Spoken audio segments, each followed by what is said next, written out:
So very good morning everyone. In fact a very good afternoon everyone. Hope आप सब लोगों की तैयारी अच्छी चल रही है. Let me know in the chat box. So very good morning, good afternoon everyone. So let me know in the chat box if I'm audible and visible to all. Just quickly give me a thumbs up in the chat box. अगर आप मुझे सुन पा रहे हैं, मुझे देख पा रहे हैं, तो हम ये सेशन शुरू करते हैं. हम कुछ इंपॉर्टेंट MCQs डिस्कस करेंगे for the upcoming नॉर्सेट exam mental health nursing के टॉपिक से. एंड इनफैक्ट हम कोशिश करेंगे कुछ इंपॉर्टेंट एरियाज़ को टच करें जो कि यूज़फुल होगा हमारे अपकमिंग एग्ज़ाम के लिए. A very good morning. So let's start the session. Again, I'll start the session with this very important slide. And in fact, now we are nearing the exam. तो कुछ बहुत important days हैं हमारी preparation के लिए. So a very important message I want to give to everyone that every hour now you study, even if you don't feel like it, it is, of course, it's a step outside your comfort zone. Mind कहेगा कि let's do other things, but it's very important to stay focused. और जितना हम focused रहेंगे आप देखेंगे आप उतना ही पास आ पाएंगे एक great rank, एक great score के लिए.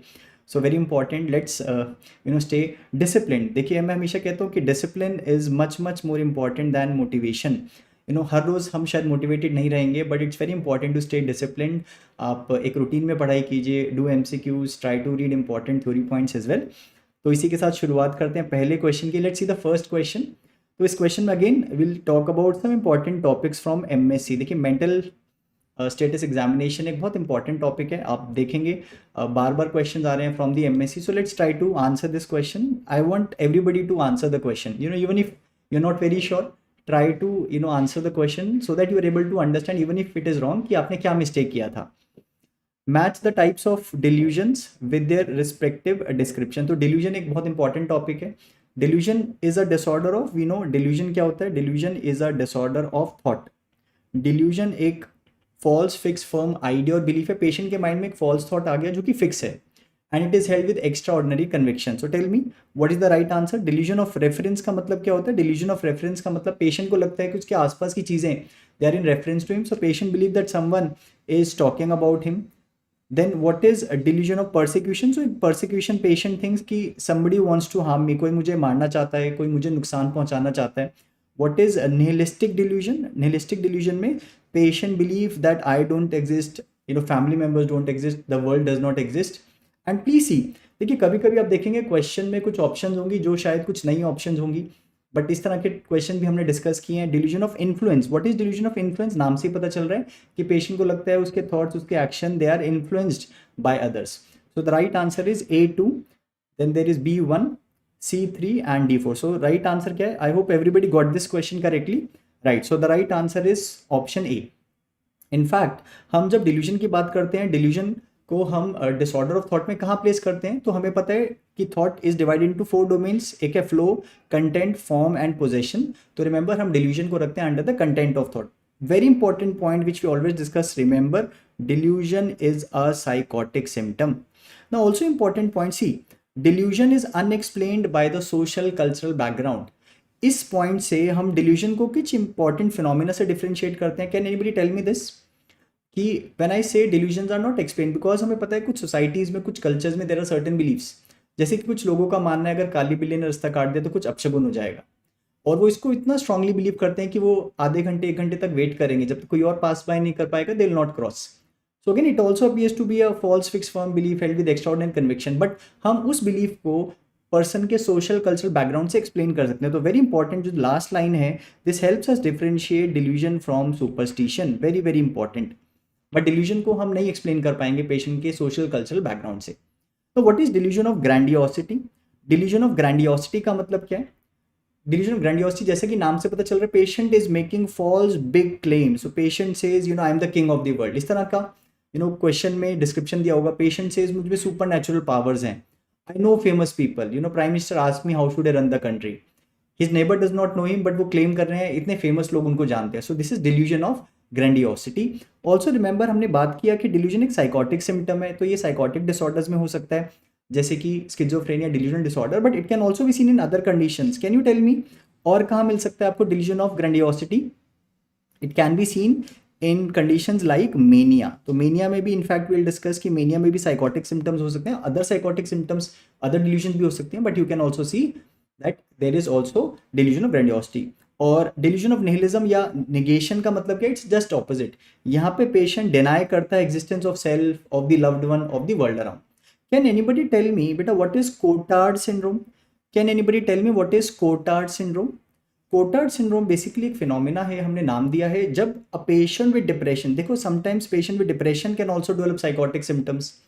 For example, a patient with depression has developed delusion of nihilism.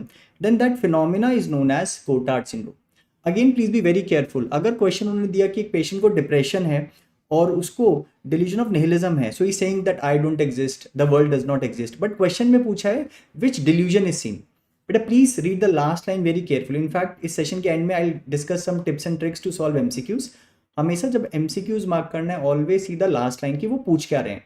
अगर उन्होंने स्पेसिफिकली पूछा है कौन सी डिल्यूजन है, then answer would be delusion of nihilism and not Cotard syndrome. Very good, I am very happy that you are marking answers correctly. Let's see the next question. But again very interesting question. What is the meaning of the patient, schizophrenic patient? So they have given you the diagnosis, ये keyword है, saying that someone is sending him secret message while watching television. Let me see if you can answer this question. But okay, somebody is asking somatic delusion. देखो what is somatic delusion? Somatic delusions, these are also known as hypochondriacal delusion, also known as hypochondriacal delusion or delusion of ill health. These are delusions related with the body.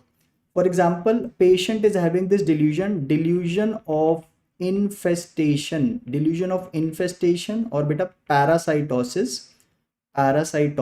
also known as Ekbom syndrome. देखो यहाँ पे as the name suggests, patient, देखो delusion is a false belief ना. We all know the difference between delusion and hallucination. Delusion is a disorder of thought. Delusion thought की problem है बेटा. और हमें पता है hallucination. What is hallucination? Hallucination is a problem of perception. तो जैसा कि नाम से हम देख पा रहे हैं यहाँ पे पेशेंट रिपोर्ट कर रहा है कि sir I know there are insects under my skin, so delusion infestation या पैरासाइटोसिस. जबकि हैलुसिनेशन में पेशेंट सेज कि sir I can feel the insects.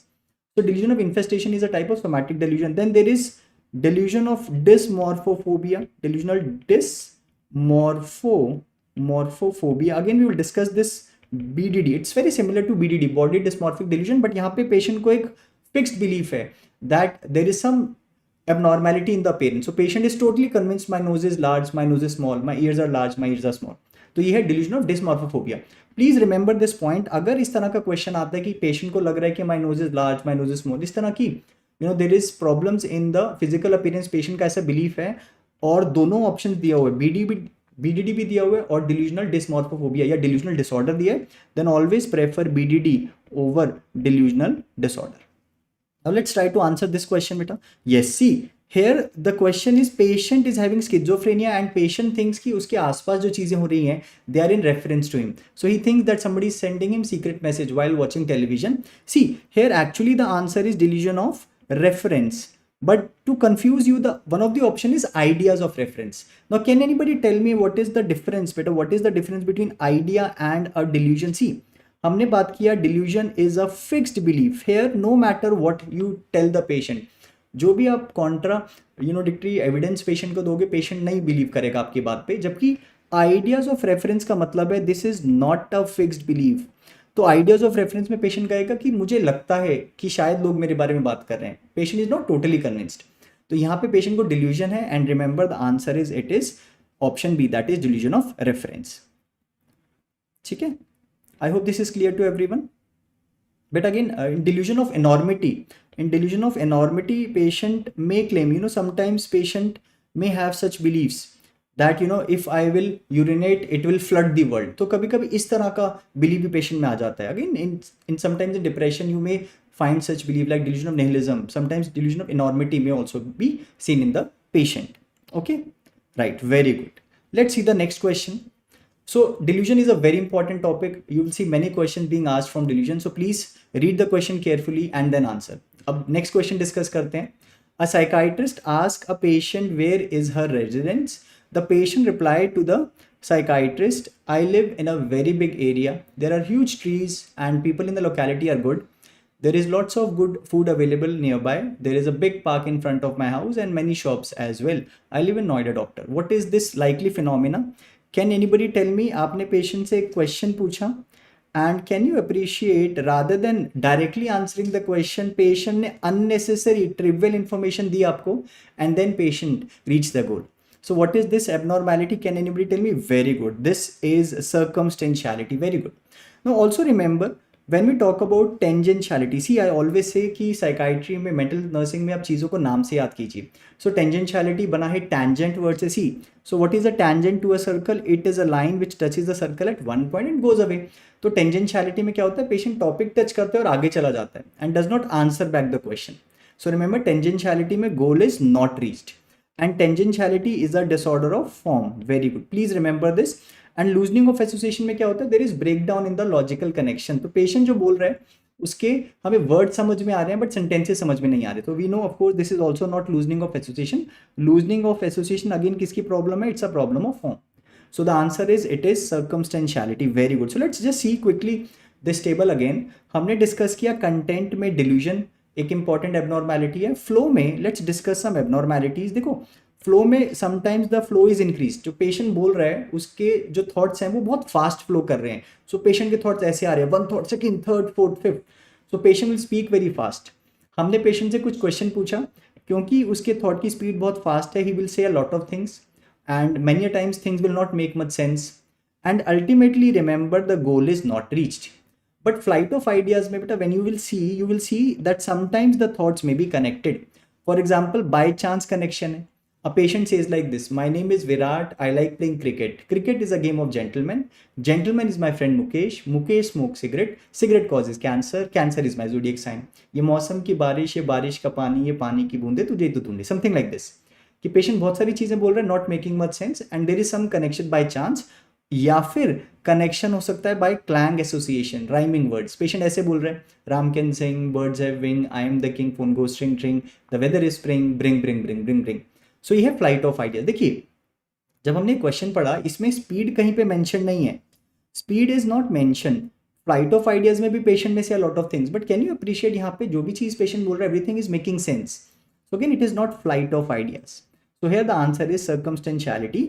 सर्कमस्टेंशियलिटी में पेशेंट की जो थॉट्स की स्पीड है वो डिक्रीज हो जाती है एंड यू विल सी कि पेशेंट अननेसेसरी ट्रिवियल इंफॉर्मेशन दे रहा है, मतलब वो चीज़ें जो ज़रूरी नहीं है but things are making sense and ultimately patient reaches the goal. तो ये है circumstantiality. Again very very important. Let's also discuss one more important point, that is perseveration. देखो perseveration is a problem of continuity of flow. So जो patient के thoughts हैं वो continuous नहीं, उनके flow में there is a problem. So let's try to see this question. In fact let's see this question everyone. Very good. So I'm very happy. Yes, so we know flight of ideas can be seen in conditions like, very good, it can be seen in conditions like mania. So let's answer this question. A patient says I want to go home. Which of the following phenomena is seen here? देखो इस तरह के questions आते हैं तो always try to rule out the options. Try to see if you can rule out the option. Very interesting question. A patient says I want to go home. देखो what is echolalia we'll discuss in catatonia. Echolalia में क्या हो रहा है? Echo means repeating, lalia means word. So whatever I am saying patient is repeating that. What is your name? What is your name? What do you do? What do you do? So this is not echolalia. Echopraxia. देखो praxia मतलब क्या होता है? Movement. So he is repeating the movement, whatever movement you are doing around him. Suppose आप एक pen और paper से लिख रहे हो, पेशेंट के पास ना पेन है ना पेपर है but he is copying your movement. So this is echopraxia. Now what is verbigeration? Verbigeration again it's an abnormality of form of thought. Verbigeration में there is senseless repetition of words, phrases और sounds. For example patient says I am balle balle umbrella, I am balle balle umbrella. So we'll repeat things which are not making much sense. There is senseless repetition. What is perseveration? Very good, I'm very happy. See this, what is perseveration? Okay, what is perseveration beta? Perseveration is when the thought persists. So P for perseveration, remember, a thought persists beyond the point of relevance. So patient के mind में एक thought बार बार repeat हो रहा है जो initially it was relevant. See it helps us differentiate from verbigeration. Verbigeration is senseless repetition, जबकि perseveration में there is a thought which initially was relevant but अब वो beyond the point of relevance के बार बार रिपीट हो रहा है. जैसे आपने एक पेशेंट से पूछा what is your name? My name is Mukesh. ये करेक्ट है, ये रेलिवेंट है initially. What do you do? My name is Mukesh. Where do you live? My name is Mukesh. What is the name of your wife? My name is Mukesh. अब ये क्या है? अब इस थॉट को हम कह सकते हैं कि इनिशियली रेलिवेंट था, now it is being repeated beyond the point of relevance. तो यहाँ पे आंसर होगा बेटा, please remember this is perseveration. Okay, we'll discuss better. Ask me the question of schizophrenia treatment when I'll start that topic. Then I'll discuss those questions also. Okay. I hope this is clear to everyone. Just quickly now tell me. So can you appreciate? I want to go home. Initially, तो ये relevant है. Now he's repeating the last word again and again. So this is what? This is perseveration. So always try to rule out the options and try to come to the right answer. Sometimes you will see such question. Very good. Tell me two important conditions, beta.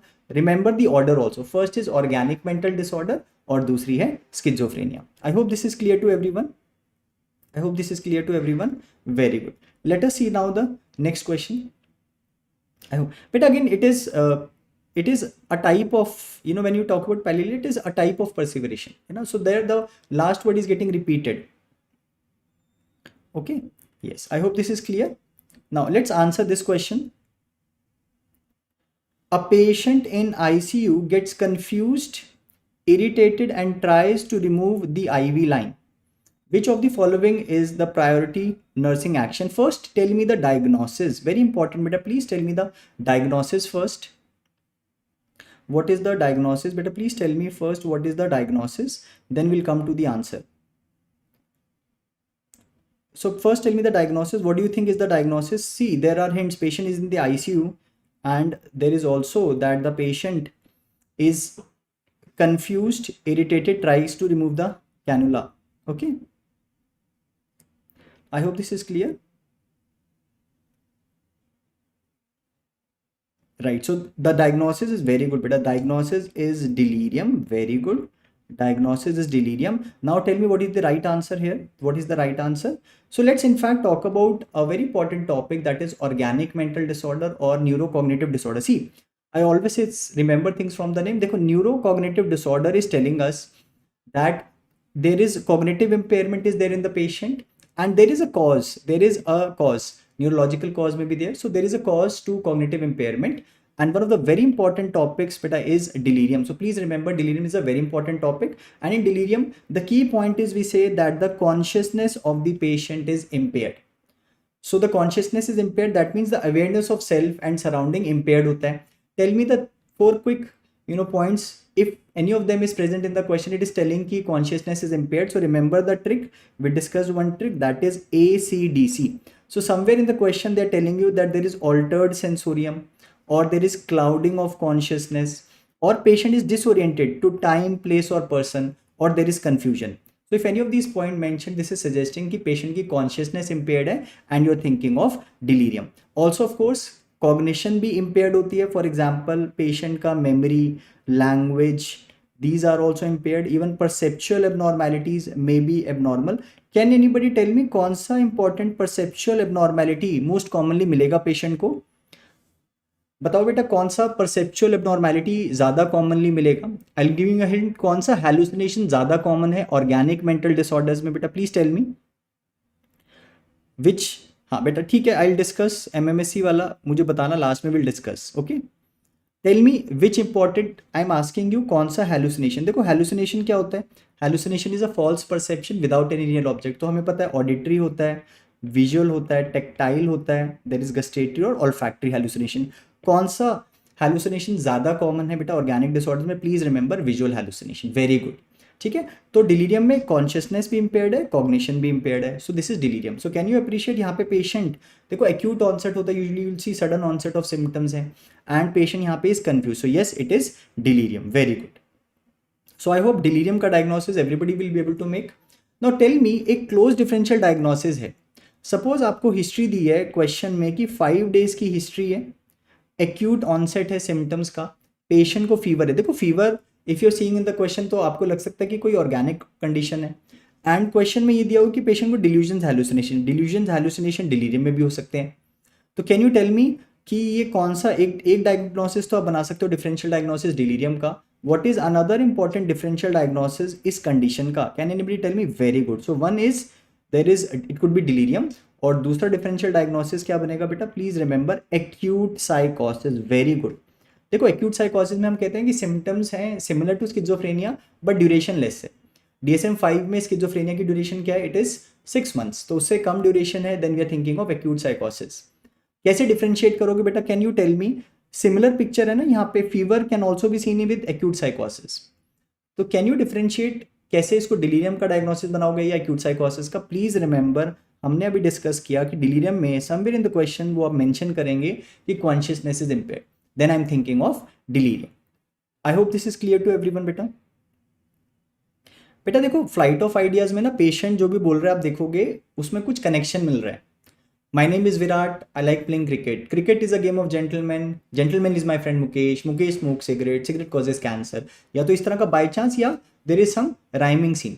जबकि loosening of association में suppose एक patient को बाहर खाना खाने जाना है तो पेशेंट ऐसे बोल रहा है, sir I will eat, I will come back, I will pay, I will order, I will reach cafe. तो कैन यू अप्रिशिएट यहाँ पे पेशेंट जो भी बोल रहे हैं and there is logical connection खत्म हो गया सेंटेंसेस में, तो आपको वर्ड समझ में आ रहे हैं बट सेंटेंसेस समझ में नहीं आ रहे, that is loosening of association. तो अगर स्पीड नहीं भी मेंशन है तो आप देखोगे फ्लाइट ऑफ आइडियाज में कहीं ना कहीं कुछ कनेक्शन दिया हुआ है, then you are thinking of flight of ideas. I hope this is clear ना। हाँ, let's discuss few nursing intervention. देखो, डिलीरियम का patient is confused, he is not aware of self, of surrounding. Very important nursing intervention में keeping the environment safe, physical support देना जरूरी है।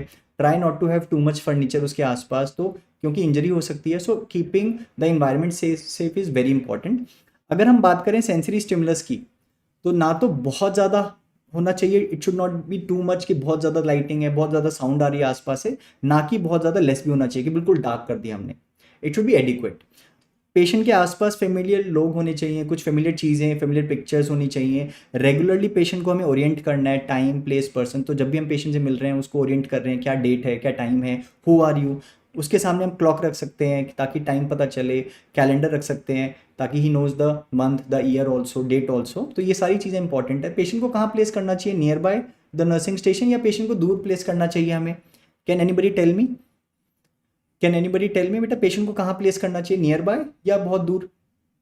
Near the nursing station. Will try कि patient के आसपास कोई है। Try to keep the patient near the window ताकि पेशेंट को पता चलता रहे कब मॉर्निंग है, कब नाइट टाइम है। So again these are important for the patient in the management of delirium, nursing intervention. बेटा डिलीरियम में अगर पूछा जाए आपसे ड्रग ऑफ चॉइस अगर पूछा जाए, देखो डिलीरियम में फर्स्ट पॉइंट है इसकी ट्रीट द कॉज। हमें पता है डिलीरियम रिवर्सिबल कंडीशन है। It could B because of head injury, infection की वजह से हो सकता है, हाइपोनेट्रीमा की वजह से हो सकता है। तो डिलीरियम में जब भी हम ट्रीटमेंट करते हैं we treat the cause. Can anybody tell me what is the drug of choice अगर पूछा जाए? देखिए डिलीरियम में पेशेंट में be having delusions, may be having hallucination, हो सकता है पेशेंट बहुत एजिटेटेड है, patient is trying to remove cannula catheter, like in that situation. तो बेटा हम क्या कर सकते हैं, ड्रग ऑफ चॉइस में वी कैन गिव एंटीसाइकोटिक, और मोस्ट कॉमन एंटीसाइकोटिक जो हम देते हैं वो है हैलोपेरिडोल। अदर एंटीसाइकोटिक्स लाइक ओलांजापिन भी दे सकते हैं। देखिए बट अगर पूछा जाए डिलीरियम ट्रेमेंस की ड्रग ऑफ चॉइस क्या है, देखो दोनों अलग अलग क्वेश्चंस हैं। Delirium can also occur because of alcohol withdrawal, हम डिस्कस करेंगे। तो जब डिलीरियम ट्रेमेंस की मैं बात करूंगा उसमें भी मैं आपसे पूछूंगा कि डिलीरियम ट्रेमेंस का मतलब क्या है, बोलेंगे सर डिलीरियम मतलब इंपेयरमेंट ऑफ कॉन्शियसनेस। तो कभी कभी हम देखेंगे डिलीरियम ट्रेमेंस क्वेश्चन भी पूछ सकते हैं, उसकी ड्रग ऑफ चॉइस क्या होगा बेटा? प्लीज रिमेंबर दोनों अलग अलग क्वेश्चन है।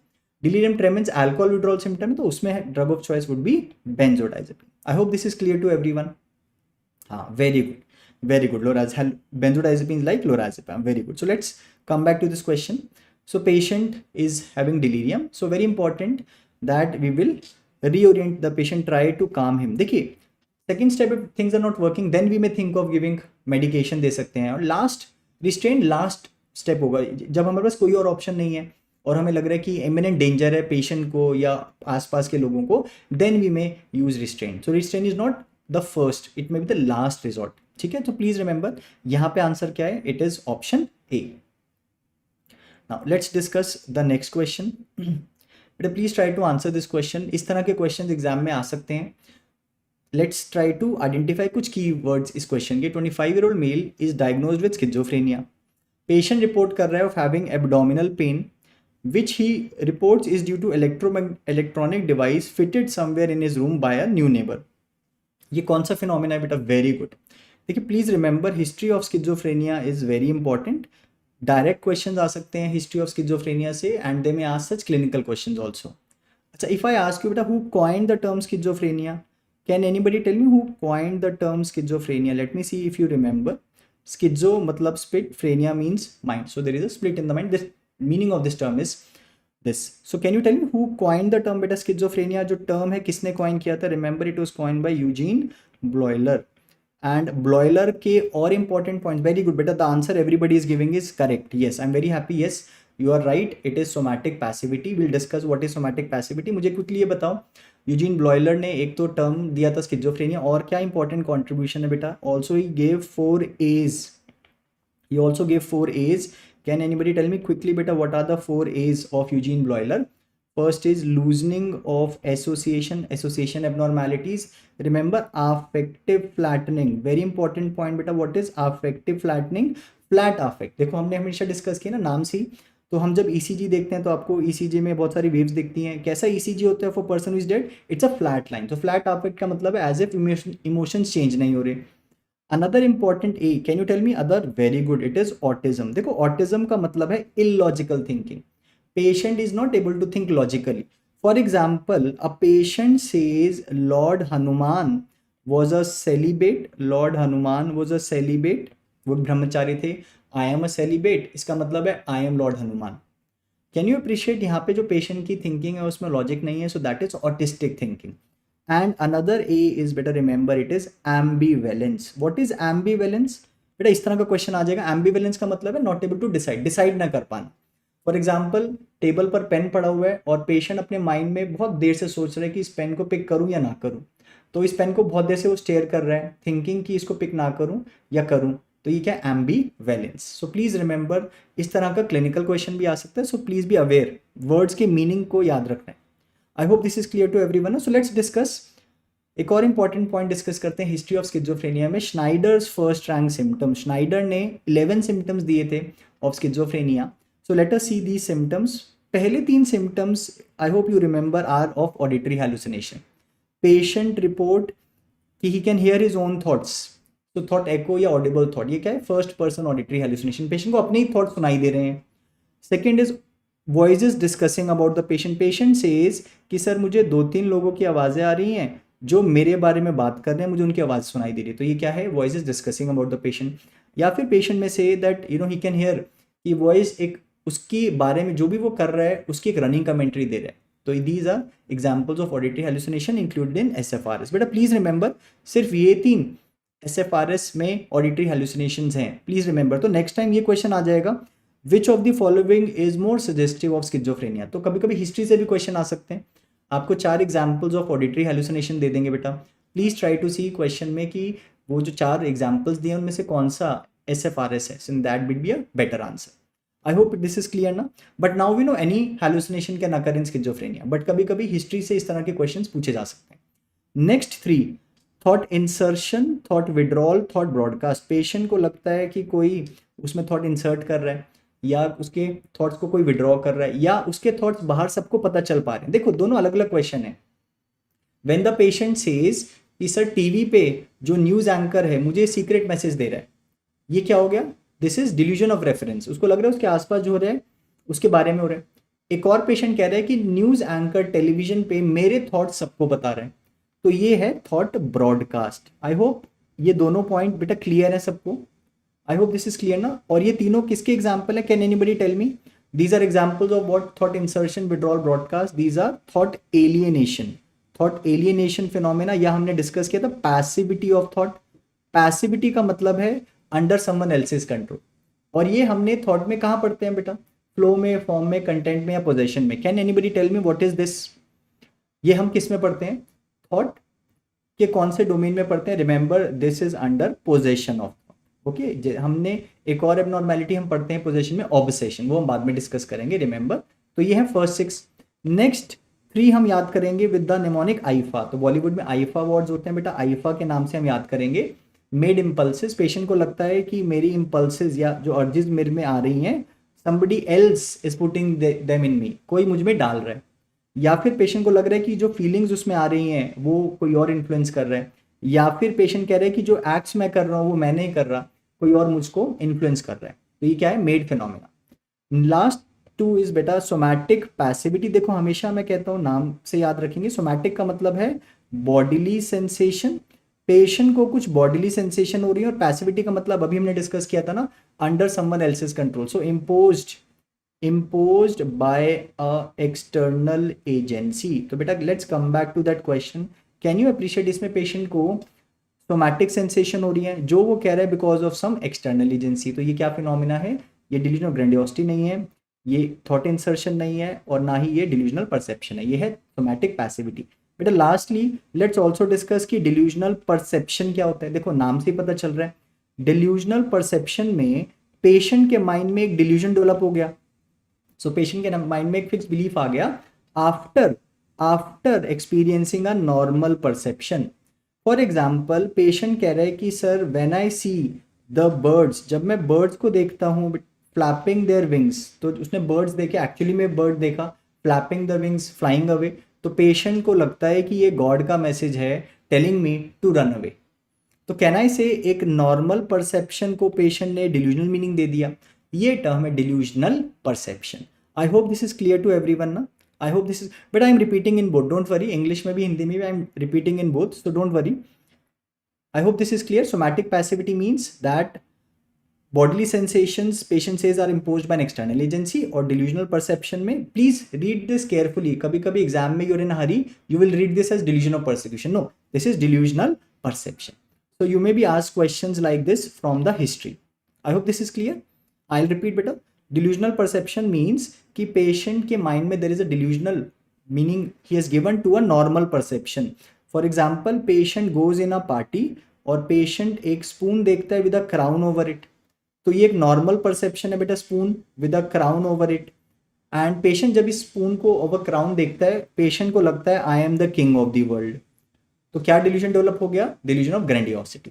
तो एक नॉर्मल परसेप्शन की वजह से एक डिल्यूजन डेवलप हो गई, इसको हमने नाम दिया delusional perception, right. Let's now also discuss बेटा criteria of schizophrenia. So schizophrenia is a very important topic, especially we'll discuss important points about antipsychotics. But we know the symptoms of schizophrenia, हमने याद किया था mnemonic से धड़कन, okay, movie का नाम Dhadkan. Again don't worry, अगर मूवी नहीं देखा, मूवी में किसी को स्किज़ोफ्रेनिया नहीं है, but from the name we will remember. D से delusion, any delusion can occur in schizophrenia. But अगर मैं आपसे पूछूं मोस्ट कॉमन डिल्यूजन कौन सा होता है बेटा साइकाइट्रिक डिसऑर्डर में including schizophrenia? Okay, most common is बेटा delusion of persecution, but any delusion can occur in schizophrenia. Similarly याद रखिए any hallucination can occur in schizophrenia. but अगर मैं आपसे पूछूं बेटा most common hallucination कौन सा होता है, most common hallucination कौन सा होता है, it is auditory hallucination.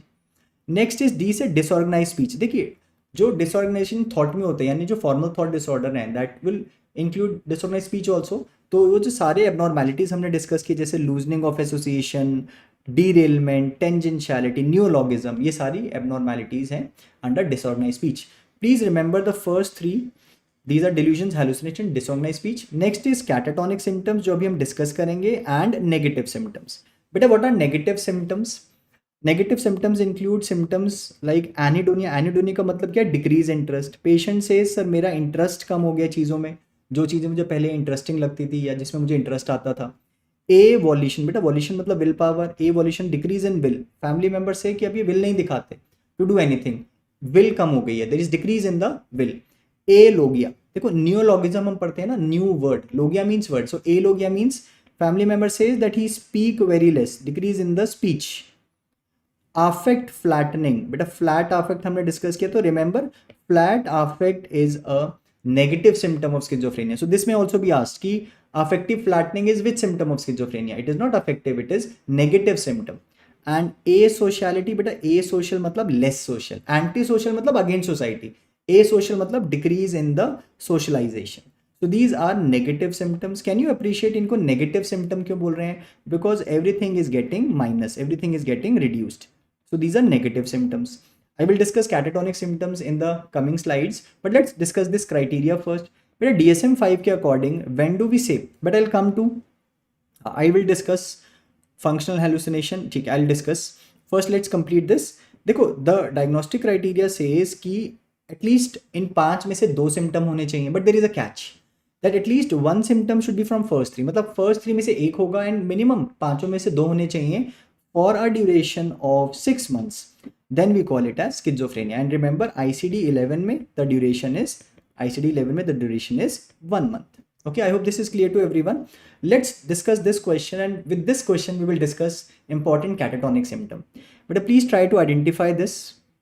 Please I try to identify this picture and always see the options before answering. देखो when the patient is having such abnormal posture, so you may be thinking कि इसमें catalepsy या posturing है, but अगर हम options देखें तो बेटा कैन आई से ऑप्शन में देखो इको ले लिया तो नहीं लग रहा. It is not echopraxia and ataxia भी नहीं. अटैक्सिया मतलब patient is not able to move, बार बार गिर रहा है. तो आउट ऑफ द ऑप्शंस बेटा क्या राइट आंसर है? ओके ओके बेटा सुसाइडल टेंडेंसी देयर में भी अदर सिम्टम्स ऑल्सो है. उसको सारे सिम्टम्स को हम पॉजिटिव या नेगेटिव नहीं कहेंगे. When we are saying positive symptoms then we are thinking of delusions, hallucinations, है ना. नेगेटिव सिम्टम अभी मैं डिस्कस किया, but other symptoms can also be seen, तो उसको हम इनमें नहीं प्लेस करेंगे. द राइट आंसर इज बेटा yes, it is waxy flexibility. देखो व्हाट इज वैक्सी फ्लेक्सिबिलिटी, नाम से पता चल रहा है. Flexible like a wax candle, bending like a wax candle. जैसे ये एक सपोज एक वैक्स कैंडल है, मैंने इसको बेंड करने का कोशिश किया, इनिशियली रेजिस्टेंस है, उसके बाद I can bend the way I want. Suppose similarly मैंने पेशेंट का हैंड लिया, इनिशियली रेजिस्टेंस था, उसके बाद जैसा मर्जी चाहा मैंने बेंड कर दिया, तो ये है वैक्सी फ्लेक्सिबिलिटी. तो सपोज मैंने इसे बेंड कर दिया, अब मैंने अपना हाथ को हटा दिया, तो maybe gradually the patient hand may come normal. So sometime you may see such picture also, but gradually patient may come back to normal. So this is waxy flexibility. Important point बेटा remember is waxy flexibility में initial resistance, very very important point, please remember. आप जब पेशेंट को move करने की कोशिश करोगे, you will see there is initial resistance. So let's discuss these catatonic symptoms. देखो catatonia we are discussing in schizophrenia, but remember in fact ये catatonic symptoms they are more common in mood disorders than even schizophrenia. So very important point, but please remember they are more common in mood disorder than even schizophrenia. Okay, so I'll write this here. Mood disorders से भी schizophrenia से भी ज़्यादा common mood disorders में. Now what is stupor? Anybody बेटा what is stupor? Stupor का मतलब है there is decrease in the psychomotor activity. So patient बहुत कम बोल रहा है, patient hardly move कर रहा है, तो patient stupor में हो सकता है. सम पेशेंट में even be in excitement. Excitement का मतलब है significantly increase psychomotor activity, patient is running around. Mutism देखो जैसे ही नाम से पता चल रहा है, जैसे हम टीवी को म्यूट कर देते हैं तो स्क्रीन मूव कर रही है बट पेशेंट कुछ बोल नहीं रहा, तो म्यूटिज्म का मतलब है देयर इज नो और little verbal output. Waxy flexibility we have just discussed.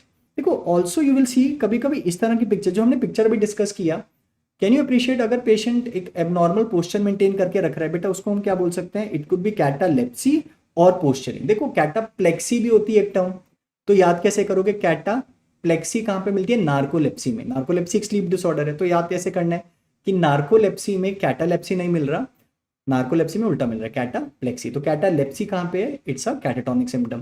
देखो दोनों का मतलब है पेशेंट ने एक बहुत एबनॉर्मल पोस्चर मेंटेन करके रखा हुआ है for a long duration. Difference क्या है? कैटालेप्सी पैसिव फिनोमिना है बेटा. पैसिव का मतलब है पेशेंट खुद इस पोस्चर में नहीं आया. सपोज एग्जामिनर ने पेशेंट को इस पोस्चर में रखा और अब पेशेंट उसको मेंटेन कर रहा है, तो वो है कैटालेप्सी. और पोस्चरिंग का मतलब इट्स एक्टिव फिनोमिना बेटा, तो उसमें क्या होता है? पेशेंट खुद इस पोस्चर में आया और उसको मेंटेन कर. ओके, समबडी इज आस्किंग बेटा कैटाप्लेक्सी क्या होता है बेटा? If anybody can tell us. वो नार्कोलेप्सी में मिलता है. कैटाप्लेक्सी क्या होता है?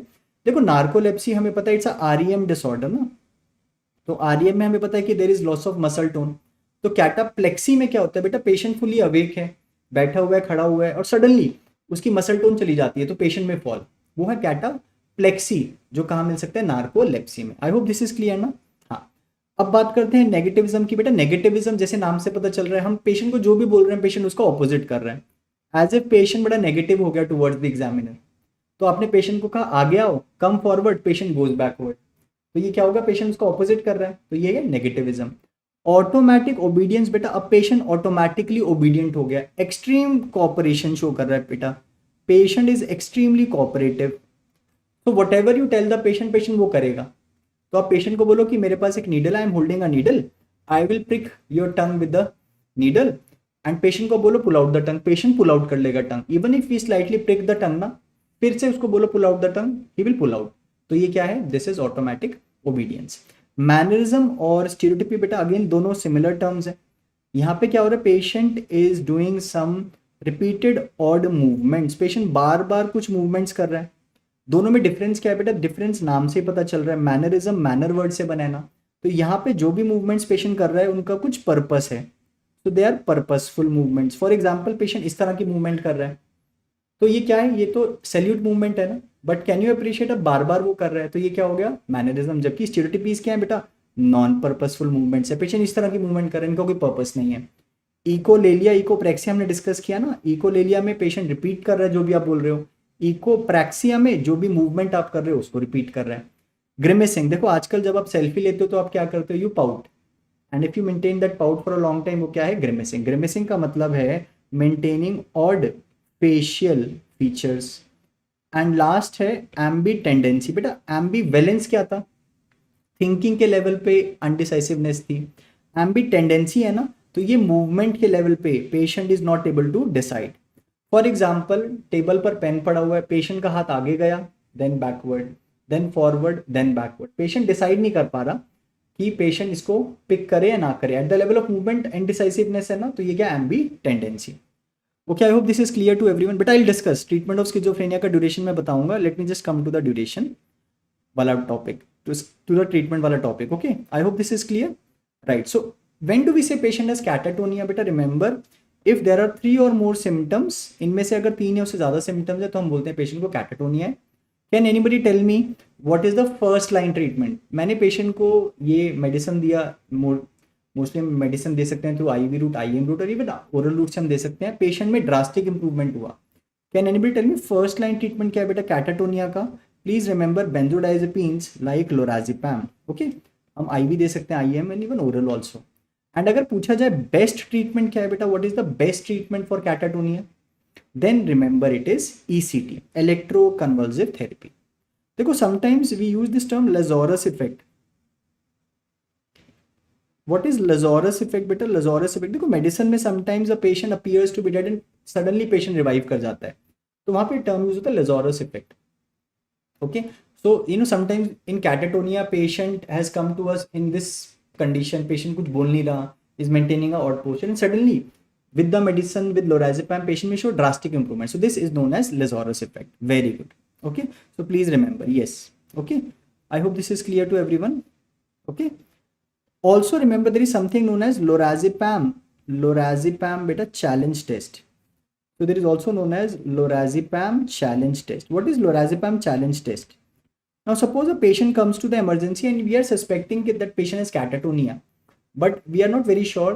We may give low dose of lorazepam, and if the patient is showing improvement, then again it is suggesting कि patient को क्या है, catatonia. So this is lorazepam challenge test.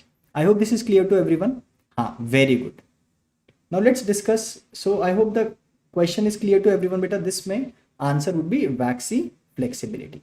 Very good. Now let's discuss this question, a very important topic, beta, which we are now discussing. So many times you will see questions being asked on this topic. A patient is diagnosed with schizophrenia and is responding well to haloperidol. Beta, what is haloperidol? Can anybody tell me? Haloperidol, see, जब भी question आते हैं ना, always try to gather information about the drug. Schizophrenia का patient है on haloperidol. We know haloperidol is a antipsychotic. बेटा कौन सा जनरेशन है? It is first generation or second generation? Okay, tell me first generation or second generation. Remember it is a first generation antipsychotic. And remember अगर पूछा जाए कि out of the first generation बेटा maximum EPS is with which drug बेटा? So remember first generation में maximum EPS होता है with haloperidol. अब पेशेंट हमारे पास आया orofacial dyskinesia choreiform tic like movement के साथ। So what is this phenomena? Please remember बेटा the phenomena is tardive dyskinesia and the treatment is valbenazine. So let's discuss a very important topic बेटा, that is the EPS. And EPS को हमने कैसे याद किया? EPS को हमने याद किया बेटा with the mnemonic DP at night. Very very important, so let's remember this DP at night. So D से क्या है बेटा? What is D? डी से है there is dystonia, sudden contraction of a group of muscle. तो आप देखोगे in fact it is the earliest EPS. Antipsychotic देने के बाद सबसे पहला ईपीएस जो हो सकता है वो है एक्यूट डिस्टोनिया। तो पेशेंट इस तरह से आ सकते हैं हमारे पास लाइक दिस। पेशेंट से sir my neck is twisted to one side, मैं अपनी नेक मूव नहीं कर पा रहा, सो दिस इज टॉर्टिकोलिस। या फिर my eyes are uprolled upwards, oculogyric crisis, या कभी कभी लेरिंगोस्पैज्म भी हो सकता है। Patient has difficulty in speaking, in swallowing. Can anybody tell me बेटा what is the drug of choice? What is the treatment for acute dystonia? Please remember for the treatment of acute dystonia the treatment is anticholinergic drugs. Usually patient has come to us in distress, तो हम parenterally दे सकते हैं like promethazine, बेंस्ट्रोपिन। बेटा DP, P से क्या है बेटा, drug induced parkinsonism. तो पेशेंट एंटीसाइकोटिक लेने के बाद हमारे पास आता है tremors, rigidity, bradykinesia. Again treatment क्या है, what is the treatment of choice, can anybody tell me बेटा what is the treatment? Again we can use anticholinergic drugs such as, oral drug भी दे सकते हैं बेटा यहाँ पे, like ट्राइहेक्सिफेनिडेल।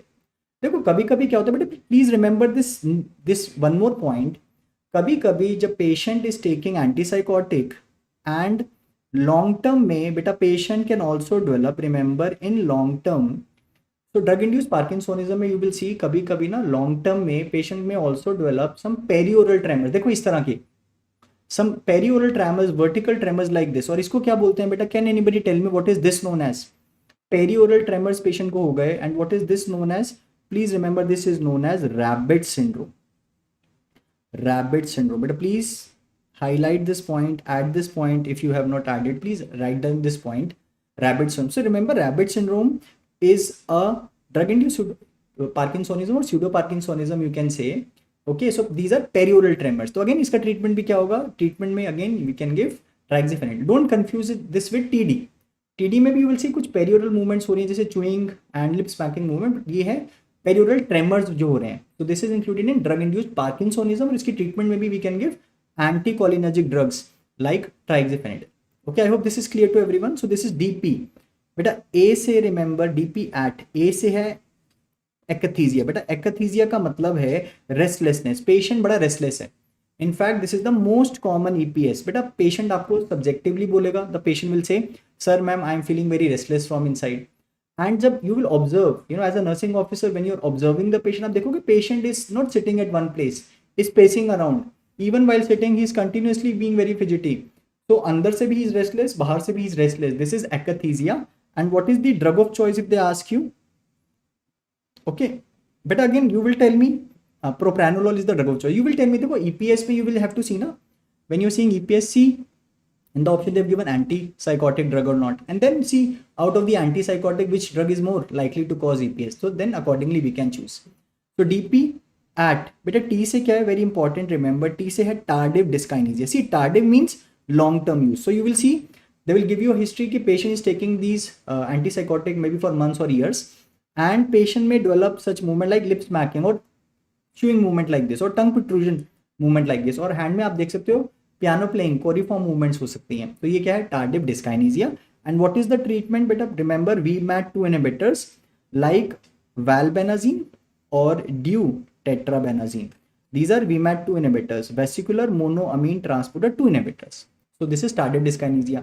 But the last very important is NIGHT. N से remember it is neuroleptic malignant syndrome. See, अगर मैं आपसे पूछूं malignant का मतलब क्या होता है, benign या serious? You will say sir it means serious, so it's a life threatening, it's a serious condition. Please remember patient आता है taking antipsychotic and comes with high temperature, increase in the CPK, creatine phosphokinase and muscle rigidity, then you are suspecting what, आप क्या suspect कर रहे हो, neuroleptic malignant syndrome. Patient may have other symptoms जैसे कि sweating है, tachycardia है, increase in the TLC count. Patient may even have increase in the liver function test, they are deranged. Patient is confused. So all these symptoms are pointing towards NMS. बेटा अगर मैं आपसे पूछूं, please try to hear this question. अगर मैं आपसे पूछूं what is the first step, what is the first step in the management of NMS? Please remember in the first step if they ask you, it will be stop antipsychotics. Very very important. See, that's why I'm saying देखो दोनों options में दिया होगा stop antipsychotic, and one option they may give you to give the drug of choice, that is dantrolene. Please remember first step would be to stop antipsychotic. Yes, if they ask you the drug of choice, then you can go with dantrolene. We can also use dopamine agonist use कर सकते हैं like amantadine, bromocriptine. I hope this is clear to everyone. देखो in NMS they will give you a history. देखो NMS क्यों हो रहा है, because of D2.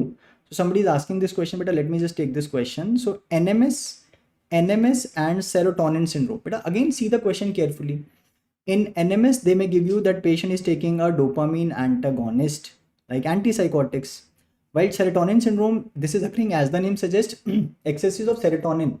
So their patient is taking some serotonergic agents. For example, patient is taking drugs like SSRI and also has taken another drug, let us say like TCA. So a combination of drugs जो कि serotonin levels को increase कर रहे हैं. दोनों में you will see that there is hyperthermia, patient may have rigidity.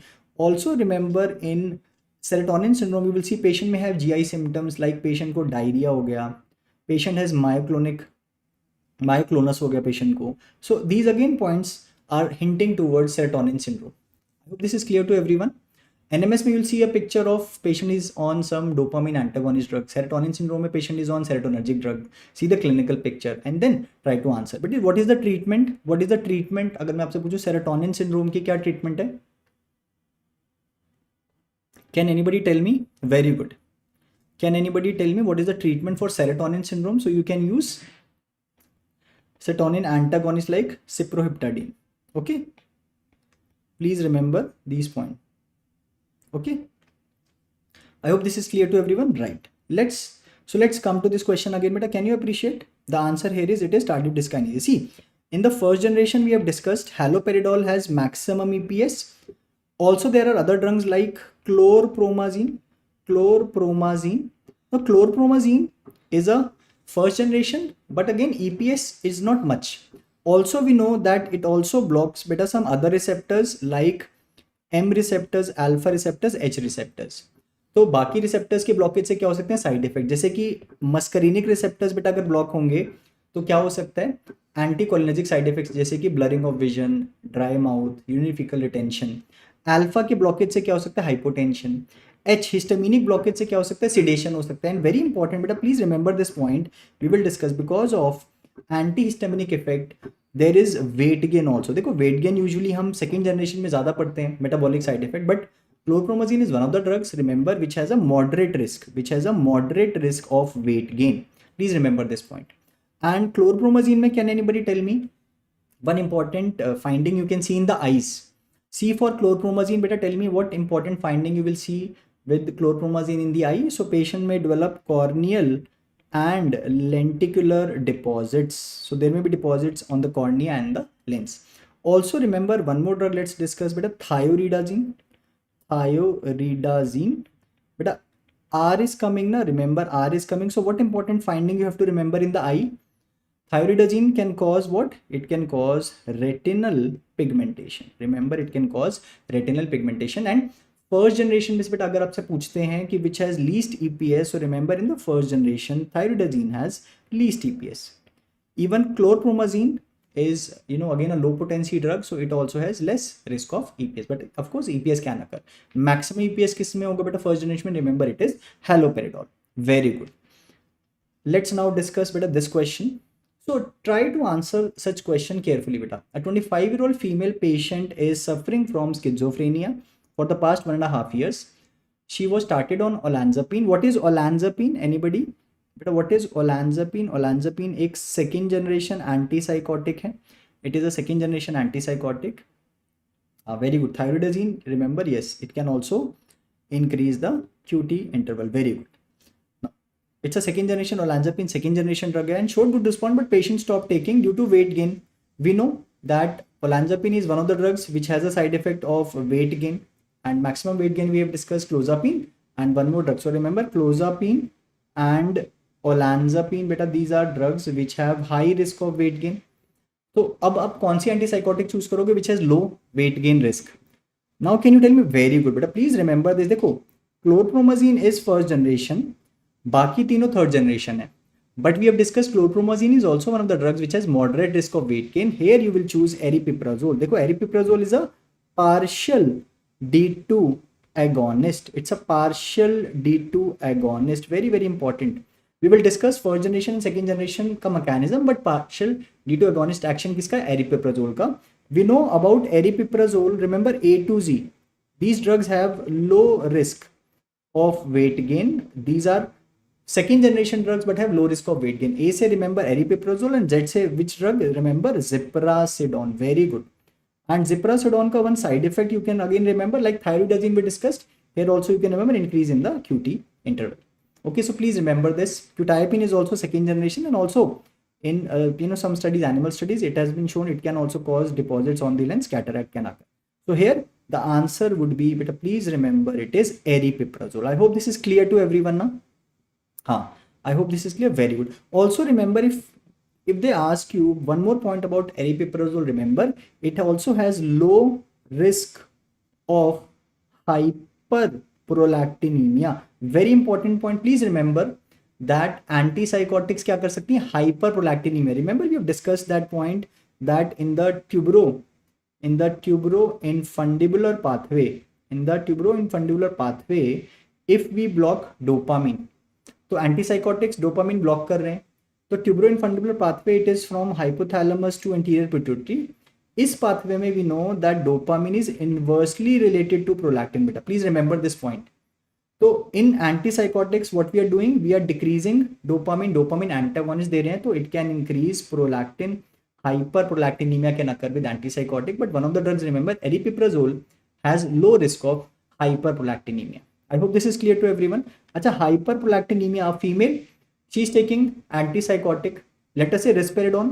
Now we know risperidone is a second generation drug. It's a second generation antipsychotic, and out of the second generation, it is one of the drugs which has maximum EPS. So patient, let us say, is taking risperidone, and patient is a young female, 20-year-old female, and she has developed hyperprolactinemia. Can you tell me what all side effects the patient may present to us with? Such clinical question may be asked. Try to correlate your obs and gynae knowledge here. So lady who was delivered because of hyperprolactinemia, beta क्या symptoms, क्या important findings मिलती हैं? Can anybody tell me what can occur? So there may be galactorrhea, milk secretion. There is amenorrhea. So a young female who is not pregnant, not delivered, but she comes with galactorrhea. So there is complaint of milk secretion from the breast. There is amenorrhea. So what are you suspecting? Because of hyperprolactinemia. Very good. I hope this is clear to everyone. Very good. So please remember this point also. Now let's quickly discuss few points. So we know antipsychotics mein beta we have first generation or typical and second generation, that is atypical antipsychotics. What is the mechanism? So we know that in schizophrenia dopamine is increased. So we are using D2 antagonist. Second generation, but we also know that serotonin also is increased. So second generation, it is not just D2 but also 5-HT2A antagonist. How to remember? Both are 2, and remember A for atypical. So इस तरह से हम याद कर लेंगे. So remember this. Now EPS we have discussed. Usually it is more with the first generation, less with the second generation. But we have discussed that there are some drugs like chlorpromazine, thyroidazine, which are first generation but which has low risk, and second generation में which has high risk of EPS, risperidone. And metabolic syndrome like weight gain, hypertension, diabetes, ये भी चीज़ें हो सकती हैं. A patient taking antipsychotic. Can anybody tell me बेटा metabolic side effect ये क्यों होते हैं? We always discuss this point. Remember, metabolic side effects they occur because of blockage of 5-HT2C antagonism. So remember it like this कि metabolic side effects है ना 5-HT2C antagonism की वजह से होते हैं. So remember weight gain and other metabolic side effects. Usually they are more with second generation, less with first generation, but we have discussed some drugs जिसमें first generation like chlorpromazine has moderate risk, while A to Z, aripiprazole, ziprasidone, they are second generation but it have low risk of weight gain. So please remember this. Let's answer this question now. Which of the following test is done weekly for a patient who is on clozapine? Now clozapine is a very important drug. Clozapine is a second generation antipsychotic. But please remember, usually we are saying that D2 receptors are blocked, but clozapine has more effect on D4 than D2. In fact, this is again one of the second generation, if it is asked, it is one of the drugs with least EPS. So again, clozapine has less EPS.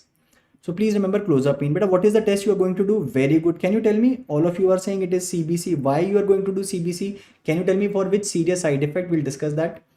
Also tell me, where do we use clozapine? Should I start clozapine as the first drug? Better no. Please remember it is used for treatment resistant schizophrenia. So if a patient shows no response to at least 2 antipsychotics, then I'm thinking of starting clozapine. So it is not the first drug. Also, clozapine is one of the antipsychotics which have anti-suicidal property. But I will discuss this point again in the end. Please remind me of this point. We'll discuss some important drugs with anti-suicidal property. Very good. Because of risk of. So remember the serious side effects with clozapine, which we can remember with the mnemonic SAM. What is S? Remember S for seizures can occur. So agar seizures ho gaye on clozapine, we can treat it with anti-epileptic drug beta. Agranulocytosis, this is very important. Next time they may just give you a clinical picture. Patient is on clozapine, comes to us with fever, sore throat, there is tachycardia. So he is suspecting infection. It may occur because of agranulocytosis. There is decrease in WBC and decrease in the absolute neutrophil count. what we need to do, check the counts, and if the counts are reduced, beta, very very important to stop. In fact, this is such a serious side effect that we are regularly monitoring these counts. For the first 6 months, beta, we are doing it every week. Every week we are checking the counts. For the next 6 months, what we are doing, every 2 weeks we will check the counts, and thereafter we will do it every month. So because of this serious side effect, we are observing, we are monitoring these counts. And lastly, remember, myocarditis patient is on close-up pain, हमारे पास आता है chest pain के साथ, tachycardia, abnormal ECG, then you're suspecting myocarditis, again we can stop the drug. Also tell me, beta, suppose a patient on close-up pain comes to us and उसको seizure हो गया, we're planning to start anti-epileptic drug. Can anybody tell me one important anti-epileptic drug जो आप इस patient में नहीं दोगे? Remember, any drug which also decreases the count, we will not give. Now, very good. So remember, C say contraindicated, C say clozapine, C say carbamazepine, because we know carbamazepine can cause bone marrow separation. So we will not give such drugs which also decrease the counts. I hope this is clear to everyone. So let's come back to this question. इसका answer क्या है बेटा? इसका answer है CBC. So somebody was asking the duration ना. तो suppose patient मेरे पास first episode में आया बेटा. When I'm starting the treatment, so let me just discuss the duration also. So if I'm starting a patient on antipsychotic, let us say patient shows good response within a month. तो within a month में patient को बहुत अच्छा response आया. Now, for how long should I continue the drug? In the first episode, beta, after improvement, for 1 to 2 years. So patient is now not having many symptoms, but I'm still continuing because risk of relapse हो सकता है. Minimum duration पूछे तो you can say it is beta 1, but again 1 or 2 दोनों option है, तो better answer would be 2 years. Now suppose patient now comes with second or more episode. Patient को 2 या उससे ज़्यादा एपिसोड हुए, अगर हमने एंटीसाइकोटिक दिया, अब कब तक दें? Now for how long should we continue बेटा? Please tell me. Will continue, minimum will continue for 5 years, and you can also say indefinite. Maybe for a longer duration we have to continue. So I hope the duration वाला question is also cleared ना? Very good. Let's answer this question again. Similar question was asked also in your exam, so please be prepared with such question. A patient with a diagnosis of schizophrenia was started on oral risperidone. बेटा risperidone क्या है? Always try to identify the drug. Risperidone, we know it's a second generation antipsychotic and had improvement on 3 milligram per day, but patient refuses to take medication and there was a relapse of symptom. Again, we know risperidone is one of the drugs in the second generation which has high EPS. So patient can have side effects also. Because of that also patient may deny taking medicine. तो अब next step क्या होगा बेटा? अभी हमने discuss किया, देखो duration तो अभी हमें चाहिए सिम्टम्स, क्योंकि यहाँ पे तो हैं भी, तो we have to give the antipsychotic. So stopping antipsychotic is not the option. Again, starting CBT, because the symptoms again are there, so it may not be a good option just doing CBT. Syrup risperidone, again patient is not taking the medication orally, so what is the option we have? Then we can consider giving depot या long acting injectable antipsychotics, that is LAI. Very important, very good. So LAIs, these are depot antipsychotic, they are intramuscular injections. So these injections we can give every 2 weeks or maybe every 1 month or maybe for a longer duration. तो एक बार हमने दिया, उसके बाद we have to then repeat it after some time. So patient does not have to take oral medication every day. So especially useful अगर patient is having poor compliance, patient orally medication नहीं ले रहा, तो हम इसको दे सकते हैं. And can anybody tell me बेटा what is the technique we use? I've shown this in the image also. Can you tell me the name of this technique by which these LAIs, intramuscular LAIs, are given? So this technique is known as the Z-track technique. So what we do when we are injecting the needle perpendicularly, we pull the skin, the surrounding tissues, and when we are releasing it, we release this so that there is a Z-track form, ताकि जो drug है वो leak ना हो. Otherwise अगर हम vertically देंगे और सीधा निकालेंगे तो there will be a track formed which will lead to the seepage, leaking of the drug. So to prevent this tracking or leaking, we use this technique of Z-track. Very good. So please be very careful. So these were some important questions. But please tell me any other question you need to discuss. So we have discussed a very important topic. Remember again कि अगर if symptoms are similar to schizophrenia but duration is less, बेटा क्या diagnosis बनाओगे? If symptoms are similar to schizophrenia but duration is less duration, so what will be the diagnosis? Can you tell me? हाँ, the diagnosis would be बेटा, yes, I will discuss MMSE वाला बेटा score, we'll discuss in the end. It would be acute psychosis. अच्छा, patient has only delusion as the symptom, one or more delusion. Patient में सिर्फ delusion है बेटा, तो क्या diagnosis बनाओगे? क्या सिर्फ delusion से schizophrenia का diagnosis बनेगा? नहीं, because to make a diagnosis of schizophrenia, 2 or more symptoms are there. So now I'll make a diagnosis of delusional disorder. Please remember this also. If patient has only delusion, then diagnosis would be delusional disorder. As the name suggests, only delusions. Very good. बेटा schizoaffective disorder में क्या होता है? What is schizoaffective disorder? इन schizoaffective disorder patient में दोनों symptoms है, schizophrenia वाले सिम्टम्स भी हैं एंड अफेक्टिव यानी मूड डिसऑर्डर सिम्टम्स भी हैं, which are present for more than 50% of the time. So more than 50% of the time of the illness दोनों symptoms present है, then you're thinking of schizoaffective disorder. Okay, now let's see this question. See again, mood disorder में depression is a very important topic. They may ask you specifiers, so let's discuss some important specifiers of depression. So see here everyone, beta this is we are going to now discuss. Don't worry, अभी atypical और melancholic दोनों topics we are going to touch now. So tell me this answer of this question. अच्छा, remember duration of depression के लिए duration कितना होता है बेटा? To make a diagnosis of depression और major depressive disorder the duration is 2 weeks, right? A male patient reports of sad mood for past 4 months. Although he reports that mood brightens in positive event. So mood is sad, but it brightens in positive event. He also complains of overeating, sleeping excessively in the daytime. His hands and legs feel heavy. There is psychomotor slowing also observed, and he's also extremely sensitive to rejection. But all this is telling me, what is this? All this is telling me that this is which specifier. So now we are discussing beta some questions on the specifier of depression. मतलब हमने diagnosis तो बनाया MDD या major depressive disorder, but patient may be having some unique features, so we add a specifier. So this is a specifier of what? Can anybody tell me? Very good. This is depression with atypical features beta, or you can also call it as atypical depression. I always give this mnemonic also. See, normally in typical depression you can say that willpower would be low, but ये atypical depression है, so the mnemonic which we made is beta my will high. So just to remember the features of atypical depression, मतलब symptoms are of depression but it's slightly atypical of what we usually see. So M is, again, always remember it's a mood disorder, so M is mood. So here the mood is reactive. Normally in depression, patient wherever go, most of the places patient says, sir, I feel sad. But here the mood brightens in response to positive event. Patient goes in a party, for some time he feels happy. See, normally we know weight can decrease also, weight can increase, but usually it decreases in depression. Here it is atypical, so the weight is increased, there is increase of appetite. And sleep, remember there is hypersomnia, patient is sleeping excessively. I is interpersonal rejection sensitivity, so patient is very sensitive to rejection. Even in some neutral events, आसपास कोई neutral event भी होता है, patient is very sensitive, somebody is rejected me. Laden paralysis, patient को लगता है that my limbs, my arms, my legs, उन पे कुछ बहुत भारी रखा हुआ है, they are laden with something heavy, I am not able to move, I feel paralyzed. So this is what?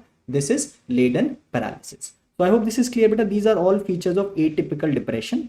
Also remember, in atypical depression, usually patient responds well to SSRIs, MAO inhibitors, bupropion. But remember this point, they usually not respond to TCAs. TCAs क्या है? Tricyclic antidepressants. Okay, I hope this is clear to everyone. Okay, so here the answer is beta, see this, it is atypical depression. Beta, what is schizophrenia form? देखो हमने कहा था schizophrenia में, I'll just complete this point, then I'll come back to this question. देखो we discussed schizophrenia in DSM-5 is 6 months or more duration. So acute psychosis would be less than 6 months. They have further divided, DSM-5 has further divided this into 2 categories. If the symptoms are less than 1 month, beta, it is known as brief psychotic disorder. And if symptoms are more than 1 month but less than 6 months, then they call it as schizophreniform disorder. That is schizophreniform disorder. I hope this is clear now. Right, so let's come back to this question. But I hope this is clear now कि यहाँ पे the answer is, it is atypical depression. What is seasonal affective disorder? Can anybody tell me what is seasonal affective disorder? In seasonal affective disorder, let us say patient is developing depression in every winters. Patient says, sir, whenever the season comes, I develop depression, and when the season goes away, the symptoms improve. So patient is having symptoms in a particular season, that is known as seasonal affective disorder. And usually in the treatment, one of the treatment modalities is light therapy. So light therapy has shown good results in the seasonal affective disorder. Now also tell me, beta, suppose somewhere in the question they tell you that there is a stressor. Whenever season comes, for example, let us say he works in a garment industry, तो जब भी winter season आता है, they say he becomes unemployed. अब इसका क्या diagnosis बनाओगे बेटा? हाँ, very good. अब इसका क्या diagnosis बनाओगे? Can anybody tell me?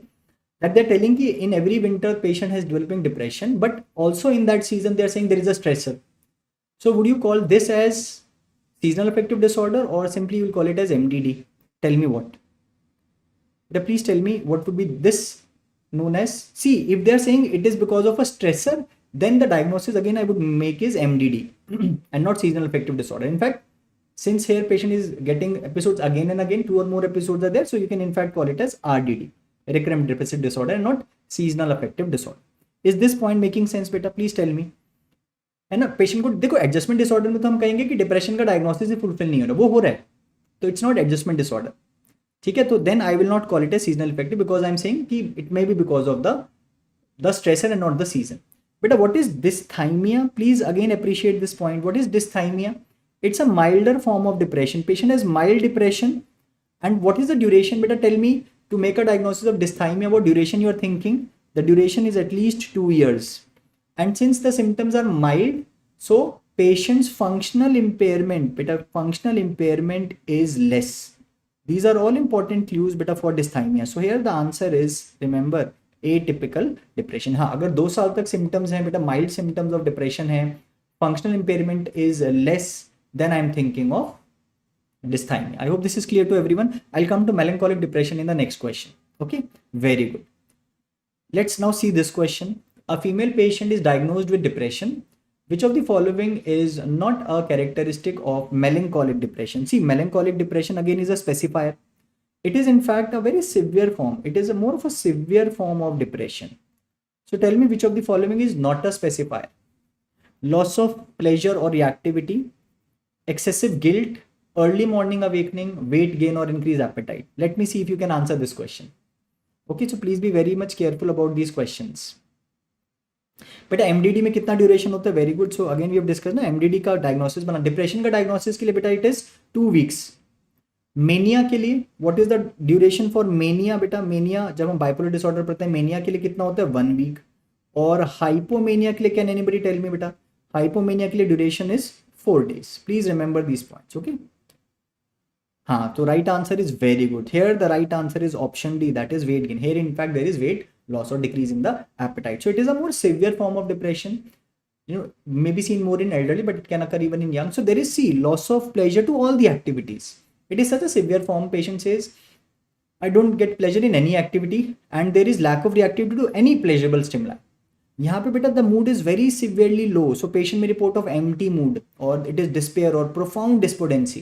Patient कहेगा बहुत सिवियरली सैड मूड है मेरा. पेशेंट में report of early morning awakening. Patient says sir I wake up 2 hours before my usual time. Before my usual time. Suppose patient usually wake up at 8 o'clock. Now patient says I wake up at 6 o'clock.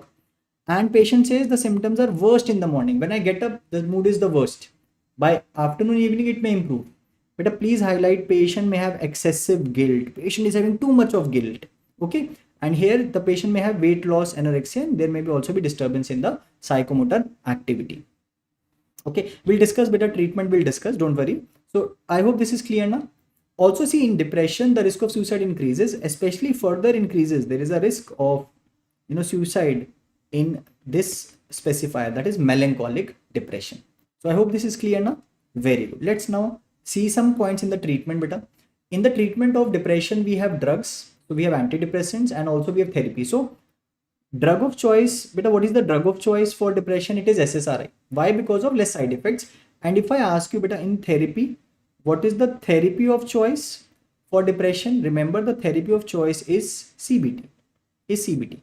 Beta, endogenous factor means an exogenous. Suppose because of some outside stressor, maybe because of some stressor, some event has occurred, because of that patient has developed depression, then we are calling it as exogenous. It's an old classification. Exogenous means there are external factors involved, while endogenous factors more of internal factors like changes in neurotransmitters. There are no external factors, but that patient has developed depression.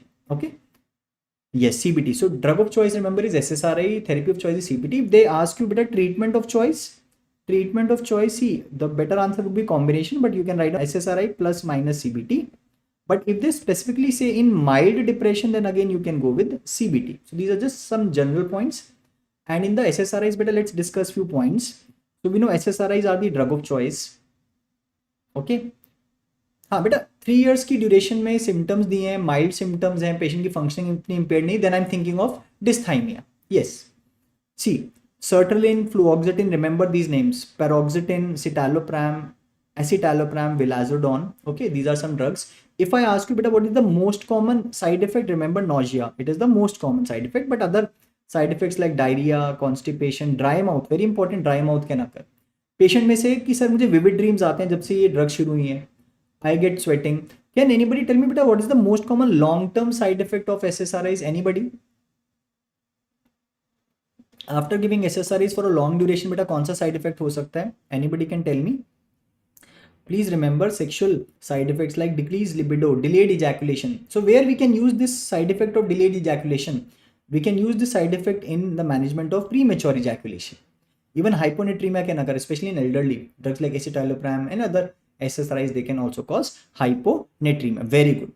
But let's try to answer this question now. See this.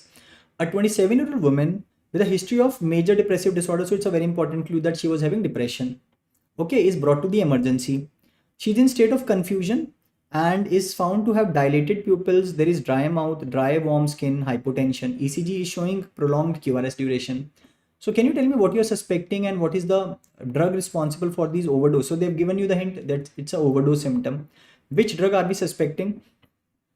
Can anybody think of which drug? So can you appreciate it is TCA toxicity? It is TCA toxicity. So in TCA toxicity, we talk about there is a CNS signs and symptoms, CVS and ANS. So we discuss in the CNS, we discuss the 3 C's. Patient may have confusion, there may be convulsion, there may be coma. In CVS, there may be increase in the QRS interval. Patient may even have arrhythmia. In ANS, patient may have dry mouth. Very important, remember there is hyperthermia may be seen. And tell me, meiosis or mydriasis? Yes, it is mydriasis. So can you appreciate this clinical picture is telling you it's TCA toxicity. Now let's try to see the drugs. Phenelzine, it is a MAO inhibitor, but always try to identify the category of drug. Sertraline, we have discussed, it's a SSRI. Imipramine is a TCA. Aripiprazole, it's a second generation antipsychotic. So can you appreciate what is this beta? This is imipramine. So answer here is TCA toxicity. Beta, what is Lewy body dementia? Lewy body disease, beta, Lewy body disease, it is the second most common overall cause of dementia. So can you tell me the most common cause of dementia, beta? It's Alzheimer's disease. Now the second most common is Lewy body disease. Can you tell me? Very good. In the treatment, so I'll come to the treatment. First, just tell me the 4 key features of Lewy body disease. Show your CV, mister. So remember the mnemonic CVMR. So can you tell me what is the mnemonic to remember Lewy body dementia or Lewy body disease clinical features? So we know it's a mixed dementia. So cortex is involved. We know cortex is involved. So there is cognitive impairment. Which hallucination is more common in organic disorder? Remember visual hallucination. So if subcortex, since it's a mixed dementia, remember subcortex involved हो गया तो motor features आ गए बेटा, motor features आ गए. और R से क्या एक नया potential question की एक नया जो core feature में है, that is REM, sleep behavior disorder. I hope this is clear to everyone. These are the 4 core features of Lewy body disease. Yes, in the supportive features, we know patient can also develop Capgras syndrome. Very good, Capgras syndrome. And can anybody tell me in the brain what you can find? बेटा क्या मिल सकता है? Pathological finding में क्या मिल सकता है? नाम से पता चल रहा है ना, Louis bodies can be found. ठीक है. अच्छा, कैन एनीबडी टेल मी कि लुई बॉडी डिजीज से मिलता जुलता और क्या क्लिनिकल प्रेजेंटेशन हो सकता है? एक और डिसऑर्डर जिसमें सिमिलर क्लिनिकल प्रेजेंटेशन बेटा देखने को मिल सकता है. Let me see if you can answer. Tell me a close differential diagnosis of Lewy body disease. We know it can be Parkinson disease dementia. So please remember, even in Parkinson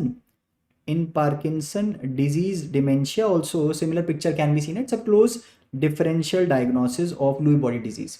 Can you tell me how to differentiate? बेटा एक clinical picture दिया question में, suppose कि patient has cognitive impairment, visual hallucination, motor features और patient को Lewy bodies भी हैं, तो it could be Lewy body disease also, it could be Parkinson disease dementia भी. बेटा तो कैसे differentiate करोगे anybody? See, Parkinson disease dementia is a subcortical dementia. तो remember in Parkinson disease dementia motor features पहले आएंगे, motor symptoms followed by cognitive symptoms. In fact research criteria में we use 1 year duration, जबकि लुई बॉडी डिजीज में cognitive symptoms would occur in the beginning plus minus motor symptoms. Motor symptoms हो भी सकते हैं initially, बाद में भी आ सकते हैं. So this is a very important point बेटा, please remember this point. I hope this is clear ना? हाँ, very good. So this is Lewy body disease. Now answer this question बेटा, how will you manage, कैसे manage करोगे TCA toxicity को? So patient develops acidosis. ठीक है बेटा, acidosis होता है तो इसको हम ट्रीट कैसे करते हैं बेटा, by giving sodium bicarbonate, alkalization by sodium bicarbonate. I repeat again बेटा, लुई बॉडी डिजीज ये second most overall cause of dementia है, पहला है Alzheimer, second is Lewy body disease. और इसका निमोनिक है बेटा शो योर सीवी मिस्टर, आप मिस्टर लुई को कह रहे हैं शो योर सीवी मिस्टर। तो सीवी, सी से है cognitive impairment is there, V से विजुअल हेलुसिनेशन, एम से मोटर फीचर जैसे ट्रेमर्स, रिजिडिटी, ब्रेडिकाइनेसिया, और आर से एक नया जो कोर फीचर ऐड हुआ है वो है आरईएम, स्लीप बिहेवियर डिसऑर्डर। और कैब्रा सिंड्रोम भी हो सकता है बेटा। कैब्रा सिंड्रोम क्या होता है, close person replaced by stranger. Patient को लगता है कि मेरा कोई close person has been replaced by a stranger, and patient के ब्रेन में लुई बॉडीज मिल सकती हैं। और Parkinson disease dementia is a close differential diagnosis. Differentiate कैसे करेंगे, पार्किंसन डिजीज डिमेंशिया में मोटर फीचर्स पहले आएंगे, उसके बाद cognitive symptom would develop. So remember this, I hope this is clear, very good. Let's answer this question beta. A nurse is reinforcing dietary teaching with a client who has a new prescription for MAO inhibitors. So monoamine oxidase inhibitors beta. Which of the food should the nurse tell the person to avoid? So this is a very simple question which has been repeated again and again, है ना? Quickly tell me the answer. But I'll discuss what is DMDD. हाँ, मैं discuss करूँगा. Let's first discuss this. I'll then discuss. In child psychiatry वाला portion, I'll discuss that question. So let's answer this question. Anybody? What is the right answer? Very simple. Yes, tyramine rich food, because patient अगर MAO inhibitors ले रहा है बेटा, उस पर patient eats tyramine rich food like cheese, like red wine बेटा। Normally तो tyramine माओ enzyme break down कर देता है टायरामीन को गट में ही, बट अगर हमने पेशेंट को माओ इनिबिटर्स दे दिए तो ये जो टायरामीन है ये गट में it is not metabolize, it enters the circulation, ये सिंपैथेटोमाइमेटिक है, ब्लड में आते ही इट कॉजेज चीज रिएक्शन और हाइपरटेंसिव क्राइसिस, एंड ट्रीटमेंट में we can give phentolamine which is a alpha antagonist. It's a very old but repeatedly asked question, so बेटा please be very careful, okay. Let's answer this question now. A patient is admitted in the psychiatry ward. He had recent divorce and was admitted with suicidal attempt. He suddenly shows improvement in his behavior. What is the nurse's priority? Tell me what is the answer. But again, suicide is a very important topic. Okay, so you will see a lot of important. So suicide may very important is to remove all the things which could be harmful. Patient may attempt suicide by those things. So it's very important to take those precautions. So safety in the environment is very, very important. Now what is this you are expecting? Sometimes sudden improvement in the patient, a patient having suicidal thoughts, suddenly he says that I'm having improvement. So again, this may tell us that maybe the patient may attempt suicide. So very important to observe the patient. Maybe the patient has made up the mind that I'm going to attempt suicide. So please remember, very careful in such situation, observe the patient and the patient may attempt suicide. Also remember, there is something known as paradoxical suicide. Paradoxical suicide beta, what is paradoxical suicide? In paradoxical suicide, in the initial stages of treatment or recovery, patient attempts suicide. See, a patient is having suicidal thoughts but he is not attempting suicide. We started the treatment and treatment शुरू होने के कुछ समय में patient attempted suicide. Isn't it a paradox? बेटा paradox का मतलब क्या होता है? Contradictory, विरोधाभास, जो आप एक्सपेक्ट कर रहे हो उसका उल्टा हो जाए। सो कैन यू अप्रिशिएट कि जब पेशेंट को ट्रीटमेंट नहीं चल रहा था, सुसाइडल थॉट्स थे बट पेशेंट ने अटेम्प्ट नहीं किया, बट ट्रीटमेंट शुरू हुआ, अब पेशेंट ने अटेम्प्ट कर लिया, तो ये है paradoxical suicide. Can you tell me why it occurs? It may occur because of gain of energy. Very good. So patient may gain energy, patient में से दैट बिफोर द ट्रीटमेंट मुझ में एनर्जी भी नहीं थी टू अटेम्प्ट सुसाइड, अभी gain of energy हो गया but suicidal thoughts are there. So one has to be very careful again in the initial stage of treatment और recovery. So you're discharging a patient who had suicidal thoughts. So this is again something which you have to keep in mind. I hope this is clear to everyone. Haan, very good. But let's answer this question.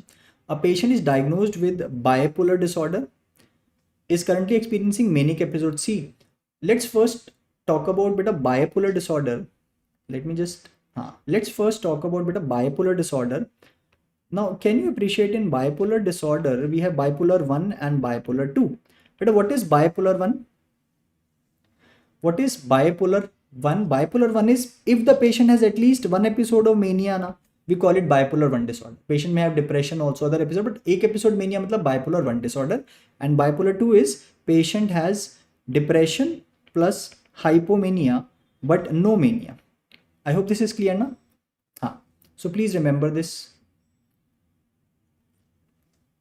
beta the first important priority in such cases suicide तो keeping the patient under observation and keeping a safe environment near the patient. So very important. So first very important priority, so that we are decreasing the patient may not attempt suicide. So please remember this. Okay, so please remember bipolar 2 means depression plus hypomania, and bipolar 1 means patient is having mania.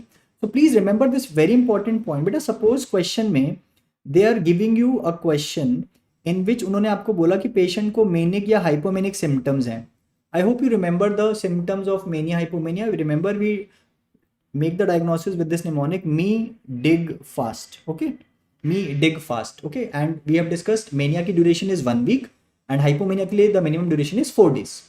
Suppose somewhere in the question they give you a episode जिसमें patient को mania है या hypomania है, you are not able to figure it out क्या है, and they ask you the diagnosis.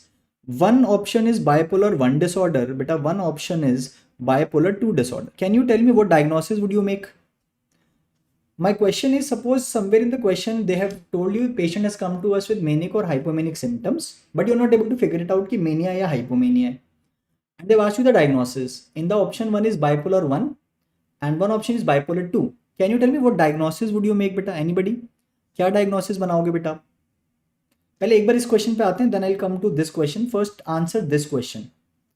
Tell me, you will make bipolar 1 या bipolar 2. देखो आपको अगेन आई एम रिपीटिंग कि आपको एक क्वेश्चन दिया जिसमें पेशेंट को मेनिक या हाइपोमेनिक सिम्टम्स है, we are not able to figure out कि क्या है, कुड बी बोथ, तो डिफरेंशिएट नहीं कर पा रहे हो क्योंकि दोनों सिमिलर सिम्टम्स होते हैं, और आपसे डायग्नोसिस पूछा है बेटा, you will call it bipolar 1 और बाइपोलर 2. प्लीज टेल मी. देखो ध्यान से देखो इसको फिर से, please try to figure this out. I have given you this clue, मैं आपको मार्क कर रहा हूँ, अब मुझे बताओ बेटा. देखो बाइपोलर 2 नहीं बोल सकते ना बेटा, क्योंकि to make a diagnosis of bipolar 2 they should tell you कि पास्ट में there is an episode of depression, but a single episode of mania I can still make a diagnosis of bipolar 1 disorder. तो ऐसे question में the answer would be it is bipolar 1 disorder. I hope this is clear to everyone. It's a very interesting question. ठीक है, कि अगर mania या hypomania के symptoms दिए हैं और आपको नहीं पता चल रहा कि इट इज मेनिया और hypomania, then they are asking the diagnosis. Bipolar 2 I cannot make if there is no episode of depression in the past, na. So then diagnosis I would say it is manic episode. I'll consider it as bipolar 1 disorder. Okay, I hope this is clear ना. Right, हाँ बेटा थोड़ी, हाँ ठीक है, इसको ठीक कर लेते हैं. Now tell me how to differentiate बेटा mania और hypomania को कैसे differentiate करते हैं. Let's discuss. देखो hypomania में symptoms की जो severity it is less, so functional impairment is less. Also remember बेटा this question has been asked. You will not find, you will not have psychotic symptoms beta. Psychotic symptom will not be there in hypomania like delusion, hallucination. Agar psychotic symptoms है, then you are calling it as mania. Also remember there is no need of hospitalization in hypomania. Beta agar somewhere in the question they are telling you कि patient is hospitalized, then again you are thinking of mania कि symptoms severe हो गए. Also usually beta यहाँ पे F क्या है, it is flight of ideas ना. Usually in hypomania that patient may not have flight of ideas. So these are some important points which help us differentiate mania from hypomania. Of course functional impairment is also less in hypomania. But अगर ये तीनों option में है तो what you will choose, this has been asked in your exam, then I will go with that. In hypomania patient will not have psychotic symptoms. Very good, very good. Let's answer this question now. A patient is diagnosed with bipolar disorder and is currently experiencing a manic episode, but with symptoms of overspending and becoming aggressive when confronted by a colleague. Which of the following action would be taken by the nurse? Tell me what is the nursing intervention here. Tell the patient to relax in a room alone. No, you will not leave this patient alone. Na? Encourage him to just take a walk. Again, you will not ask the patient to go freely alone. Allow the patient to express aggression freely. No, not freely expressing aggression. Yes, we will set the limits and boundaries. So very important here, the answer is option C. I hope this is clear. So let's discuss few important interventions in a violent behavior. So violent behavior could be a manic violent behavior. So observation beta, maintaining the safety of the patient is very important. Try to have low level of stimuli in the environment, because if ज़्यादा stimulus होगा that can increase the symptoms. Limit setting is again very important. Sometimes yes, we can encourage the patient to ventilate some of the distressing thoughts, but again also we can redirect the patient aggression into some physical activity. Whenever we are handling such patient, we have to have a very calm attitude, beta low, calm and very clear direct speech होनी चाहिए. Also, your safety is very important, so always keep the staff with you. You should know where the exit point is, so that whenever the situation escalate, you can also maintain your safety. So very important, whenever there is such a situation, but always first we talk down the patient. We will use verbal means, we will use therapy means to manage the aggression. If that is not working, then we will use medication, then we can use medication if required. And the restraining beta would be the last step. If nothing is helping us and there is imminent danger to self or to the patient or people around, so then it's very important, then we can use restraint. So please remember this, we will not start with restraining. I hope this is clear to everyone. So please remember this sequence. Now let's talk about some neurotic disorders. So let's discuss this question on anxiety disorders. Then let's try to answer this question. Match the following. So you have to match the anxiety disorder and its characteristics. So let me see if you can answer this question. But a panic disorder mein what is happening? In panic disorder, there is unexpected panic attacks. So patient will say without any reason, anywhere, anytime, such panic attacks would come. What is acrophobia? Acrobats, they do stunts on heights, so there is fear of heights. What is social phobia beta? What is social phobia? There is fear of social situation. And what is arachnophobia? Again, this question was asked. It is fear of spiders. So what is the right answer? So what is the right answer? 1 is B, then 2 is A, 3 is D. So the answer is option B. I hope this is clear. But MDD, somebody is asking me what is the difference between MDD and RDD. But if a patient has only one episode of depression, it is major depressive disorder. RDD, we say if the patient has 2 or more episodes, then we call it this episode as, now we'll call it as RDD. And to call it as a new episode, but in between normal period should be more than at least 2 months. Then you will consider this as a new episode. So this is RDD, recurrent depressive disorder. The patient is having 2 or more episodes of depression, then that is known as RDD. Okay, so now let's talk about few points but about anxiety disorder. Again, a small but important topic. So patient is having anxiety. We can divide it into 3 categories. One is panic disorder, then we have 3 phobias, and then we have generalized anxiety disorder. See, in panic disorder, patient has sudden intense attack of anxiety. Very important, highlight this, feeling of impending doom or fear of dying. So patient has these panic attacks, patient feels that as if I'm about to die. And these panic attacks, they may last for 20 to 30 minutes, sometimes maybe up to an hour. And they're unexpected. That means they can occur any place, any time. They can occur. For example, a patient says her first panic attack came when I was in my office. Another came when I was at my home. Another came when I was driving my car. So can you appreciate sudden onset of intense anxiety? Patient feels as if I'm about to die. And what is happening in between the patient becomes absolutely normal. So this is panic disorder. So there are 2 or more panic attacks. We call it as panic disorder. Okay. Now we have then 3 phobias, beta: agoraphobia, specific phobia, and social phobia. Here, whenever there is a situation, beta, there is anxiety, there is fear. Situation goes away, the anxiety goes. So again, here you can see these are also episodic. In between, patient is becoming normal, but these are situational. They are occurring always when there is a situation. While generalized anxiety disorder, as the name suggests, patient's anxiety is now generalized. It is not restricted to any particular situation. It is free floating. Very important, please highlight, patient with GAD will have worries, excessive worries about small things. My husband is late from office. Oh my God, what will happen? Has somebody kidnapped him? My children are late from school. Oh my God, what if they had an accident? So patient has worries about small daily things. Patient may also have somatic symptoms like tingling, headache. So can you appreciate here the anxiety is generalized, continuous. So this is generalized anxiety disorder. Key point is here the patient is having excessive worries. But I hope you will be able to differentiate. बेटा देखो duration मैंने आपको जब मैंने कहा MDD में minimum duration is 2 weeks required to make the diagnosis. Patient may have symptom for months.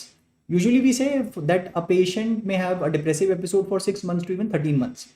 So we are saying that minimum duration required to make the diagnosis is 2 weeks, but patient may have symptoms even more. So please remember, this is how we say this is the duration. So I hope this is clear. Please tell me if this slide is clear to everyone. Then we'll discuss this question. Beta, please answer this question. A 25-year-old male reports of having difficulty to express himself in front of others, thinking what others may think of him.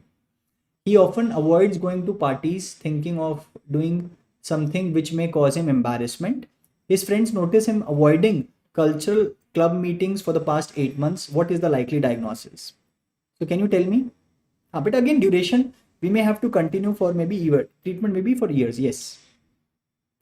Tell me with the diagnosis of this question. Can you appreciate patient is having anxiety in a particular situation and he's even avoiding those situations? So here the answer is, it is not GAD. देखो यहाँ पे it is in social gatherings he's avoiding going to social gatherings because of the fear of embarrassment. But here the answer is, it is social anxiety disorder. Very good. So let's see this table. When we talk about these phobias, that is agoraphobia, but a specific phobia, and social anxiety disorder or social phobia. See, agoraphobia is when patient has anxiety in any two or more of these five situations. So patient says, "Sir, I may develop anxiety in public transport. I may develop anxiety in open spaces, big open spaces like park.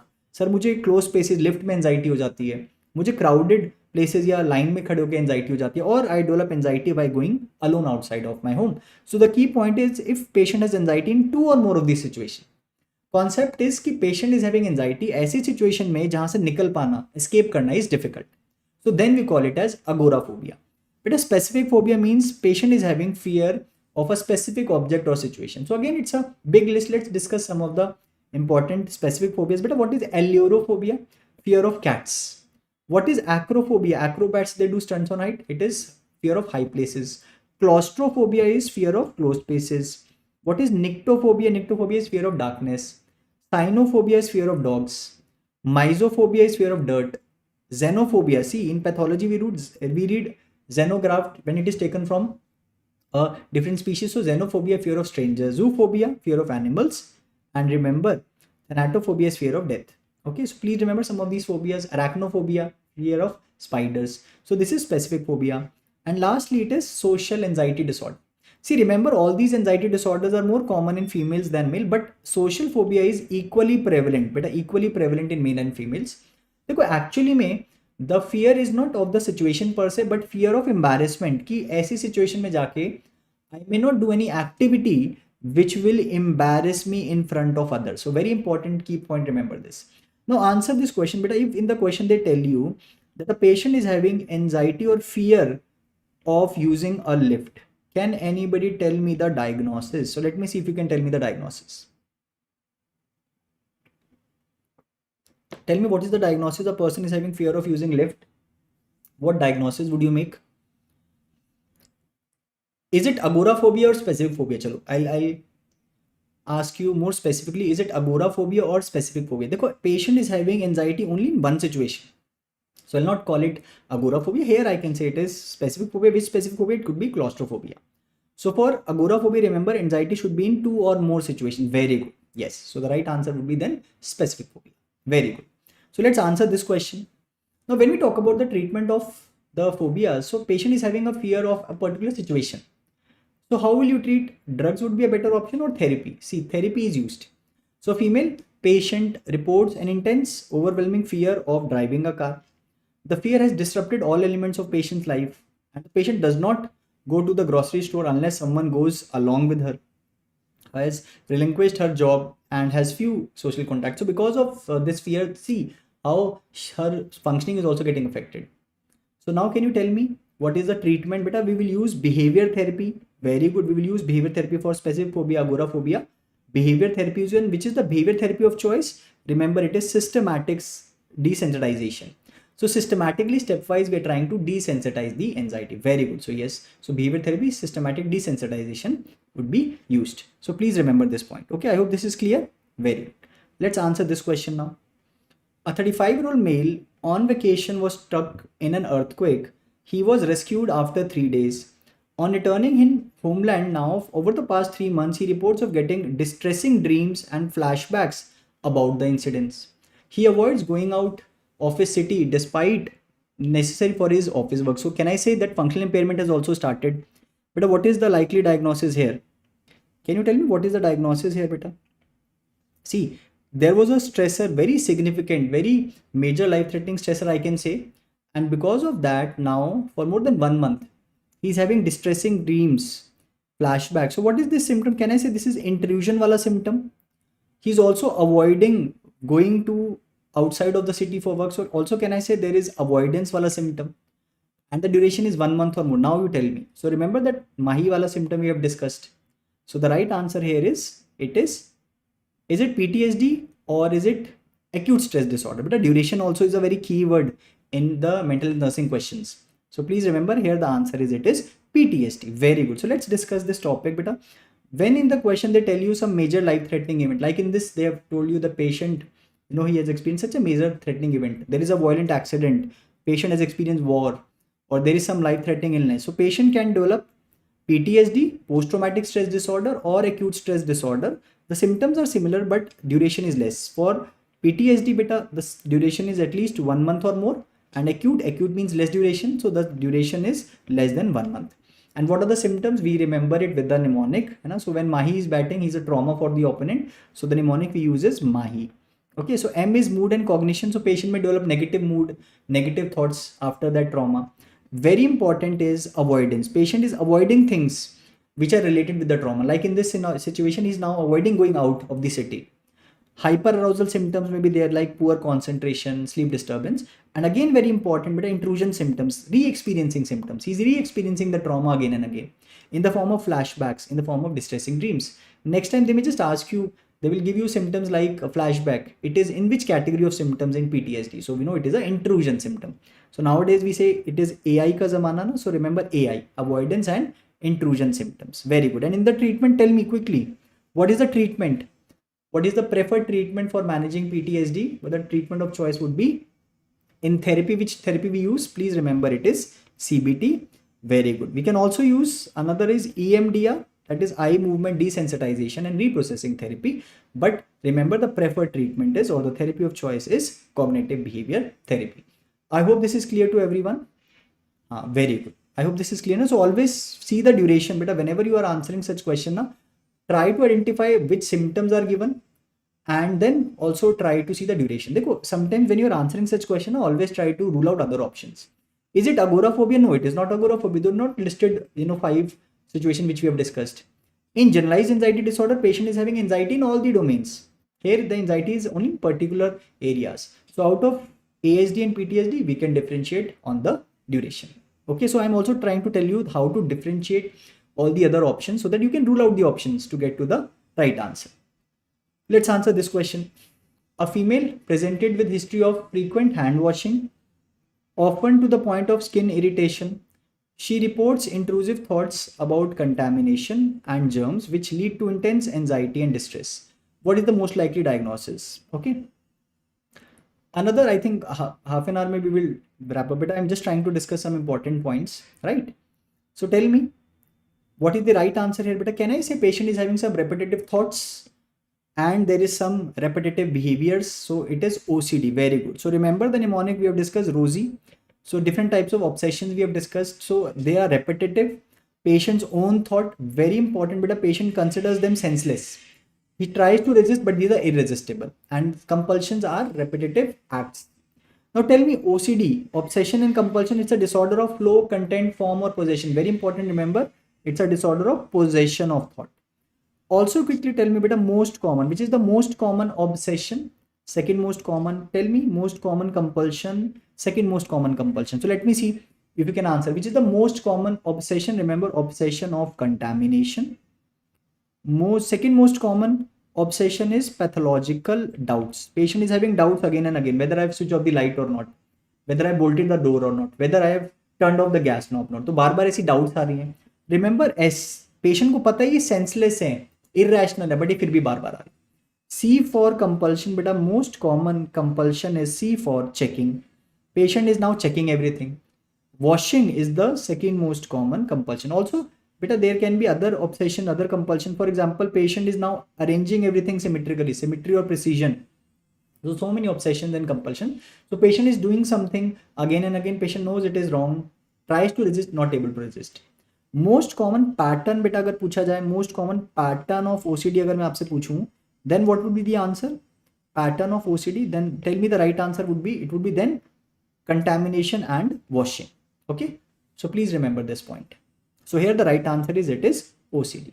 Also you can rule out it is not panic disorder, it's not GAD, it is not MDD. In fact, now we consider OCD in this category, obsessive compulsive and related disorder. So DSM-5 and ICD-11, they have made similar categories and they have kept these disorder under this. First disorder here is OCD, that is obsessive compulsive disorder we have discussed. Second is, remember, it is BDD. But what is BDD? body dysmorphic disorder. So patient is having, thoughts that there is something abnormal in the morphology. Again and again, you will see many questions have been asked from this list. Like previously, BDD was asked. उससे पहले OCD पूछा था. Next time they will ask some other disorders. But please be very careful about these conditions. In BDD, patient has a preoccupation. Patient को लगता है that there is some defect in the physical appearance. उसकी physical appearance में there is a defect. Patient may think that my nose is large, my ears are small, my nose is small, ears are large, ears are small. What is hoarding disorder, beta? What do you mean by hoarding disorder? Patient is hoarding things. Patient is acquiring things and not ready to discard them. So patient for so many years collecting newspapers, पुरानी magazines, patient ने इकट्ठे करके रखी हैं, उनको throw नहीं कर रहा. Despite उसके रूम में बैठने तक की जगह भी नहीं है. So this is hoarding disorder. But what is trichotillomania? Trichotillomania में patient is pulling the hair. So this is hair pulling disorder. Patient has recurrent urges to pull the hair and he starts pulling the hair. तो ये है trichotillomania. तो अगर हम patient का जो alopecia का बेटा पैच देखेंगे, कैन यू डिफरेंशिएट ये डर्मेटोलॉजिकल कंडीशन की वजह से है या साइकाट्रिक कंडीशन की वजह से? आप अगर आप देखोगे margins they are irregular margins, और आप देखोगे जो हेयर की लेंथ होगी अनइक्वल होगी. एक्सकोरिएशन डिसऑर्डर में क्या होता है बेटा? Skin picking. पेशेंट अब क्या कर रहा है? नाउ पिकिंग द स्किन, तो अगेन इससे स्किन लीजन हो जाएगा. And again remember most common area trichotillomania के लिए कौन सा होता है बेटा involve? Most common area involve for trichotillomania, any part of the body में भी इन्वॉल्व, कहीं से भी हेयर पुल कर रहा है, बट मोस्ट कॉमन अगर पूछा तो इट इज स्कैल्प. और एक्सकोरिएशन या स्किन पिकिंग के लिए मोस्ट कॉमन कौन सा होता है? Remember the most common area is the face. Okay, so please remember these are some points. हाँ, समटाइम्स इन ट्राइकोटिलोमेनिया बेटा पेशेंट यूजुअली तो पुल करके थ्रो कर देगा हेयर, बट समटाइम्स पेशेंट में swallow and that may get collected like in the stomach, so that mass of hair may take the shape of the stomach. So आपको such images may be given and उसको क्या बोलते हैं बेटा? That is known as trichobizoid. Trichobizoid, okay, because of trichophagy, because of trichotillomania. I hope this is clear to everyone. हाँ, so please remember this, whenever you're revising, please revise this topic, because recently many questions have been asked from this topic. Let's now see the next question. A 7-year-old girl, on hearing her parents argue for divorce, so there is a 7-year-old girl and she is hearing the parents argue for divorce, reports of sudden onset of blindness. She was taken to the emergency. Her examination investigation showed no abnormality. तो physical illness नहीं लग रहा, कोई medical condition नहीं लग रहा. She also appeared to be not concerned about her symptoms. Which of the following beta is incorrect about the condition? पहले can you tell me the diagnosis? Can I say patient has some physical symptoms but there is no cause in the body? Patient has neurological, in fact neurological symptoms है patient को बेटा. You have to tell me बेटा, please see the question carefully. Don't miss this point बेटा. They are asking you incorrect statement. Okay, you have to tell me the incorrect statement बेटा. फिर से देखो, I'm sure देखो when you are answering ना A B, तो I'm getting to know that you have understood the question but you have not read this point. You have to tell me the incorrect statement बेटा. देखो incorrect बताना है, not the correct. बेटा see here the patient is having sudden onset of blindness. So can I say this is conversion disorder? Conversion disorder, see we know in the somatoform and related disorders we discussed कि patient has physical symptoms, like in this case she is having blindness but there is no cause in the body. The symptoms are produced by the mind. One of the disorders we know is conversion disorder. As if mind ने क्या किया, stress को convert कर दिया into neurological symptom. In fact DSM-5 uses the term neurological, functional neurological symptom disorder. तो patient को neurological symptoms हैं, sensory हो सकते हैं, मोटर हो सकते हैं, but the cause is not in the body but in the mind. बेटा फॉर एग्जाम्पल पेशेंट में रिपोर्ट ऑफ हेमीनेस्थीजिया या डेफनेस या ब्लाइंडनेस, बट आप एग्जामिन करते हो सब कुछ नॉर्मल आ रहा है. Patient says I can not move my body. Patient को सूडो सीजर्स आ गए. Patient is having such abnormal movements, okay, but वो ट्रू सीजर नहीं है. आपने देखा कि कोई लॉस ऑफ कॉन्शियसनेस की हिस्ट्री नहीं है, कोई टंग बाइट की हिस्ट्री नहीं है, कोई फॉल की हिस्ट्री नहीं है, सब कुछ इन्वेस्टिगेशन नॉर्मल आ रही है. Then you are thinking of conversion disorder, right? But also somebody was asking the astasia abasia. So sometimes you will see that gait, astasia abasia gait. When you will see the patient may have a very wide walking gait. Patient may appear as if he is falling but kabhi girega nahi, he will not fall. So this astasia abasia gait may be seen in conversion disorder. Remember, conversion disorder is more common in females than males, especially young females. And what is labeling difference? बेटा labeling difference क्या होता है? देखो indifference का मतलब होता है फर्क ना पड़ना. So labile indifference is having a inappropriately careless attitude towards such a serious symptom. See, if we are not able to see for few seconds, we will be in a panicky situation na kya ho gaya. But this girl, she is not able to see, but she is sitting very comfortably, hardly concerned about her symptom. So yeah, labile indifference. So let's see the options beta. So we know it is conversion disorder, and the term used in DSM-5 is functional neurological symptom disorder. Labile indifference is seen where, which is careless attitude towards serious symptom. So the right or the incorrect option is beta, it is not more common in males, it is more common in females. So I hope the answer is correct. Yes. So they are not, as if they are not worried about such a serious symptom. This is labella indifference. I hope this is clear to everyone. Let's discuss this question also. So in the somatoform related disorder, but let's see one more question. Which of the following feature is most consistent with the diagnosis of somatic symptom disorder? So we know there is somatic symptom disorder or somatization, and then we also know there is something known as hypochondriasis, beta, also known as illness anxiety disorder. Let us see if you can answer this question. देखो, conversion disorder अभी हमने discuss किया, patient has neurological symptoms but there is no basis of any physical condition. So patient is having symptoms but they're not produced by the body but by the mind. So please remember, when you're talking about conversion disorder, somatization or hypochondriasis, the patient is having unconscious symptoms. But very important, patient is not intentionally faking symptoms, patient is not intentionally producing the symptom. Unconscious mind है वो symptoms produce कर रहा है बेटा. Patient is also not aware कि ये the mind is producing the symptom. So somatization में क्या होता है बेटा? As the name suggests, patient is having excessive thoughts, feelings, behavior related to physical symptom. Very good. So ये है somatization. Neurological deficit बेटा ये क्या है? Neurological deficits inconsistent with the known anatomy. तो this is conversion disorder ना, अभी हमने डिस्कस किया. पेशेंट को फियर है कि मुझे सीरियस इलनेस है, ऑल्दो सिम्टम्स बहुत कम है, सब कुछ इन्वेस्टिगेशन नॉर्मल आ रही है, इसको आप क्या बोलोगे बेटा? इसको हम बोलेंगे हाइपोकॉन्ड्रियासिस और इलनेस एंजाइटी डिसऑर्डर. एंजाइटी की इलनेस की एंजाइटी होना. So this is illness anxiety disorder. I hope this is clear to everyone ना. इंटेंशनली बेटा, अगर इंटेंशनली पेशेंट फॉल्सिफाई करता है अपने सिम्टम्स, तो वी हैव डिस्कस ना बेस्ड ऑन द गोल और द मोटिव. तो अगर गोल है to get medical attention, we know it is factitious disorder, है ना, factitious disorder. Like physical symptoms for psychological gain, कोई बाहर गेन नहीं है, one is factitious disorder. And अगर there is an external gain, अगर एक्सटर्नल गेन है बेटा, पेशेंट सिम्टम्स प्रोड्यूस कर रहा है but to get some external gain like some monetary benefit, then हम उसको कहते हैं malingering. And remember, malingering is not a psychiatric diagnosis. Malingering is something patient गलत कर. Okay, so we have discuss just by this we have discuss some important points. I hope this is clear ना. तो malingering में बेटा patient is intentionally falsifying symptom. Patient को पता है कोई सिम्टम नहीं है बट उसका रीजन क्या है? To produce symptom to get some external gain, कुछ मॉनेटरी बेनिफिट मिल जाए या उसको कुछ और बेनिफिट मिल जाए बाहर से, then we call it as malingering. Malingering कोई साइकाइट्रिक डायग्नोसिस नहीं होता.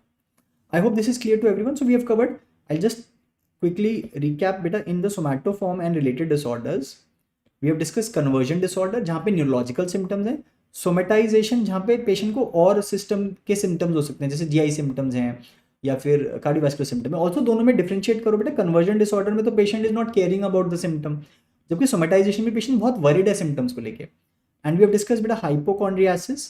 हाइपोकॉन्ड्रियासिस में पेशेंट को लग रहा है उसको कोई सीरियस इलनेस हो गई है. Also there is something known as ना डिसोसिएशन बेटा. डिसोसिएटिव डिसऑर्डर्स भी हम डिस्कस करते हैं. डिसोसिएटिव डिसऑर्डर्स में अगेन पेशेंट को कुछ साइकोलॉजिकल सिम्टम्स हैं, there is no cause in the body. For example, patient को डिसोसिएटिव एमनीजिया है, कुछ स्ट्रेसफुल चीज़ों को पेशेंट याद नहीं कर पा रहा, patient not able to remember some traumatic event. What is dissociative fugue? Can anybody tell me? What is dissociative fugue beta? I'll repeat factitious एक बार. Tell me what is dissociative fugue? Patient has traveled to a far away place. Patient को amnesia हो गया अपने past का और patient ने एक नई identity बना ली. This is dissociative fugue. Please remember. Also you can remember beta what is dissociative identity disorder. Dissociative identity disorder में क्या हो रहा है बेटा? Patient has two or more identities.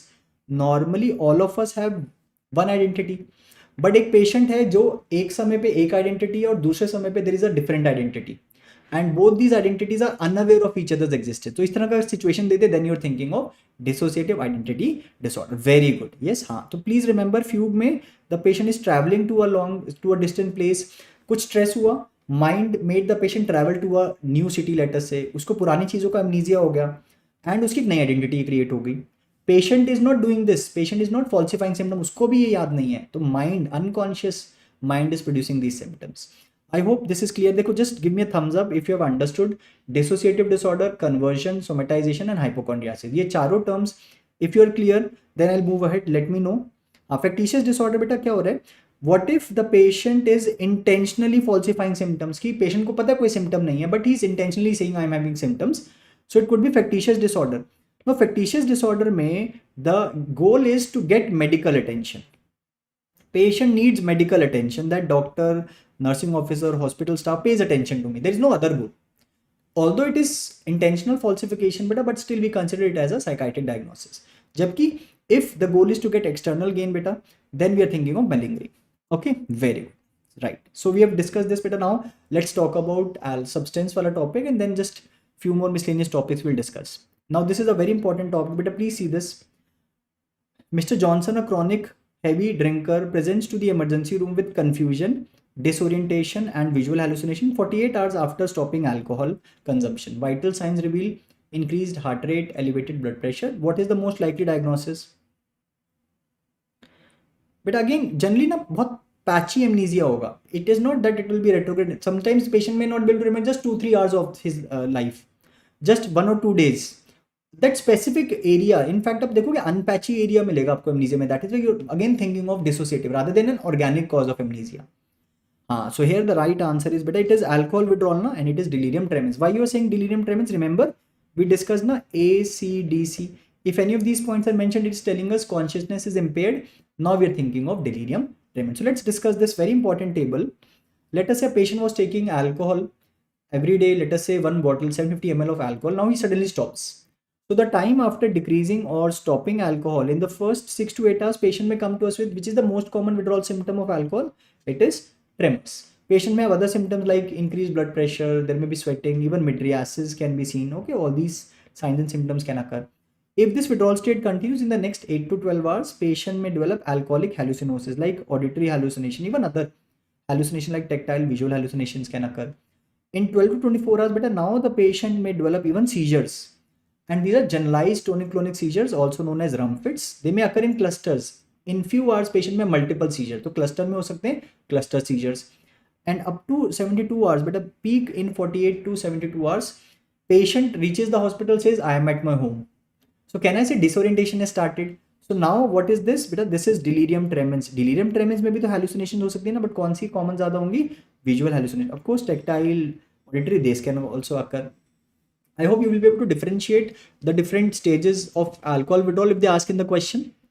Again, just tell me one point, beta, कैसे differentiate करोगे alcoholic hallucinosis from delirium tremens? Just tell me this point again, then I'll move forward.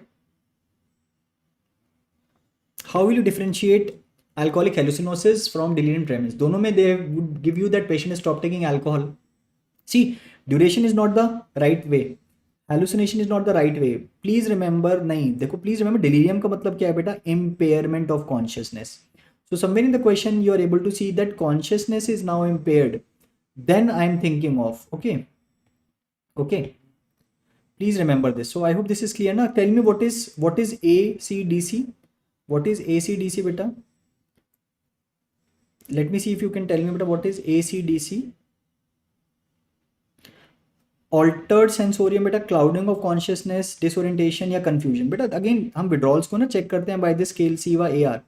That is Clinical Institute Withdrawal Assessment of Alcohol Revised. So this is just a scale. You can, we can apply this scale and see कि withdrawal symptoms कैसे, we get a score. So that is CIVA-AR. So this is a scale which is used to see the withdrawal symptoms. Okay, Clinical Institute Withdrawal Assessment of Alcohol Revised. I hope this is clear now. Somebody was asking this CIVA-AR. Okay, so this is the withdrawal assessment scale of alcohol.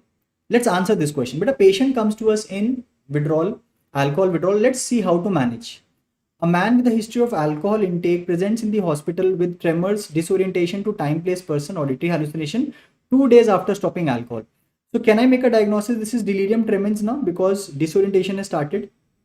On examination, they're telling you, somewhere in the question, they've also mentioned that the liver is affected, liver is compromised. Now you have to choose the drug. I hope this is clear. But a CM is CM use करते हैं हम for delirium. In general for delirium we can use confusion assessment method. Okay, remember देखो ये सीवा यार, this is to assess the withdrawal कि हम severity of withdrawal symptoms देख सकते हैं. We can get a score also. आपने ट्रीटमेंट शुरू किया, you can see that the score is getting reduced. Okay, so tell me here, we know in alcohol withdrawal बेटा, अगर मैं आपसे पूछूं in alcohol withdrawal the drug of choice क्या है बेटा? Please remember drug of choice is benzodiazepine. So we can use benzodiazepines like lorazepam, diazepam, oxazepam, even chlordiazepoxide. But if I ask you patient has a liver illness like here liver disease है, so remember we always discuss ना liver okay benzodiazepine, L for lorazepam, O for oxazepam. तो इन condition में हम ये दोनों दे सकते हैं. Also we discussed that along with benzodiazepine beta we should also add thiamine because thiamine may be deficient in these patients. So better answer यहाँ पे क्या होगा बेटा? lorazepam plus thiamine. So always see all the options carefully. Sometimes you may just mark lorazepam and go away. नहीं, 4 options are given. Let's pay respect to all the options and then answer. Okay, so this is, please remember this is lorazepam plus thiamine. Very good. Let's answer this question. A lady has taken disulfiram, but this is again a very important point. Important question. So in the maintenance, when we talk about, so we have talked about the detoxification phase of alcohol, that is withdrawal phase. Let's now talk about the maintenance phase. In the maintenance, we can use some drugs. Let us see better what is the answer. A lady has taken disulfiram for alcohol abuse. Next day on party with friends, she drinks wine and has nausea, vomiting. Can you tell me what is this reaction known as? What is this reaction? This reaction in fact is known as, better remember, it is disulfiram ethanol reaction. So very important, please see this. देखो disulfiram is a aversive agent. It inhibits aldehyde dehydrogenase. So please remember, because when ethanol is metabolized in the body, this enzyme is used. But अभी हमने क्या किया ना, इस enzyme को inhibit कर दिया.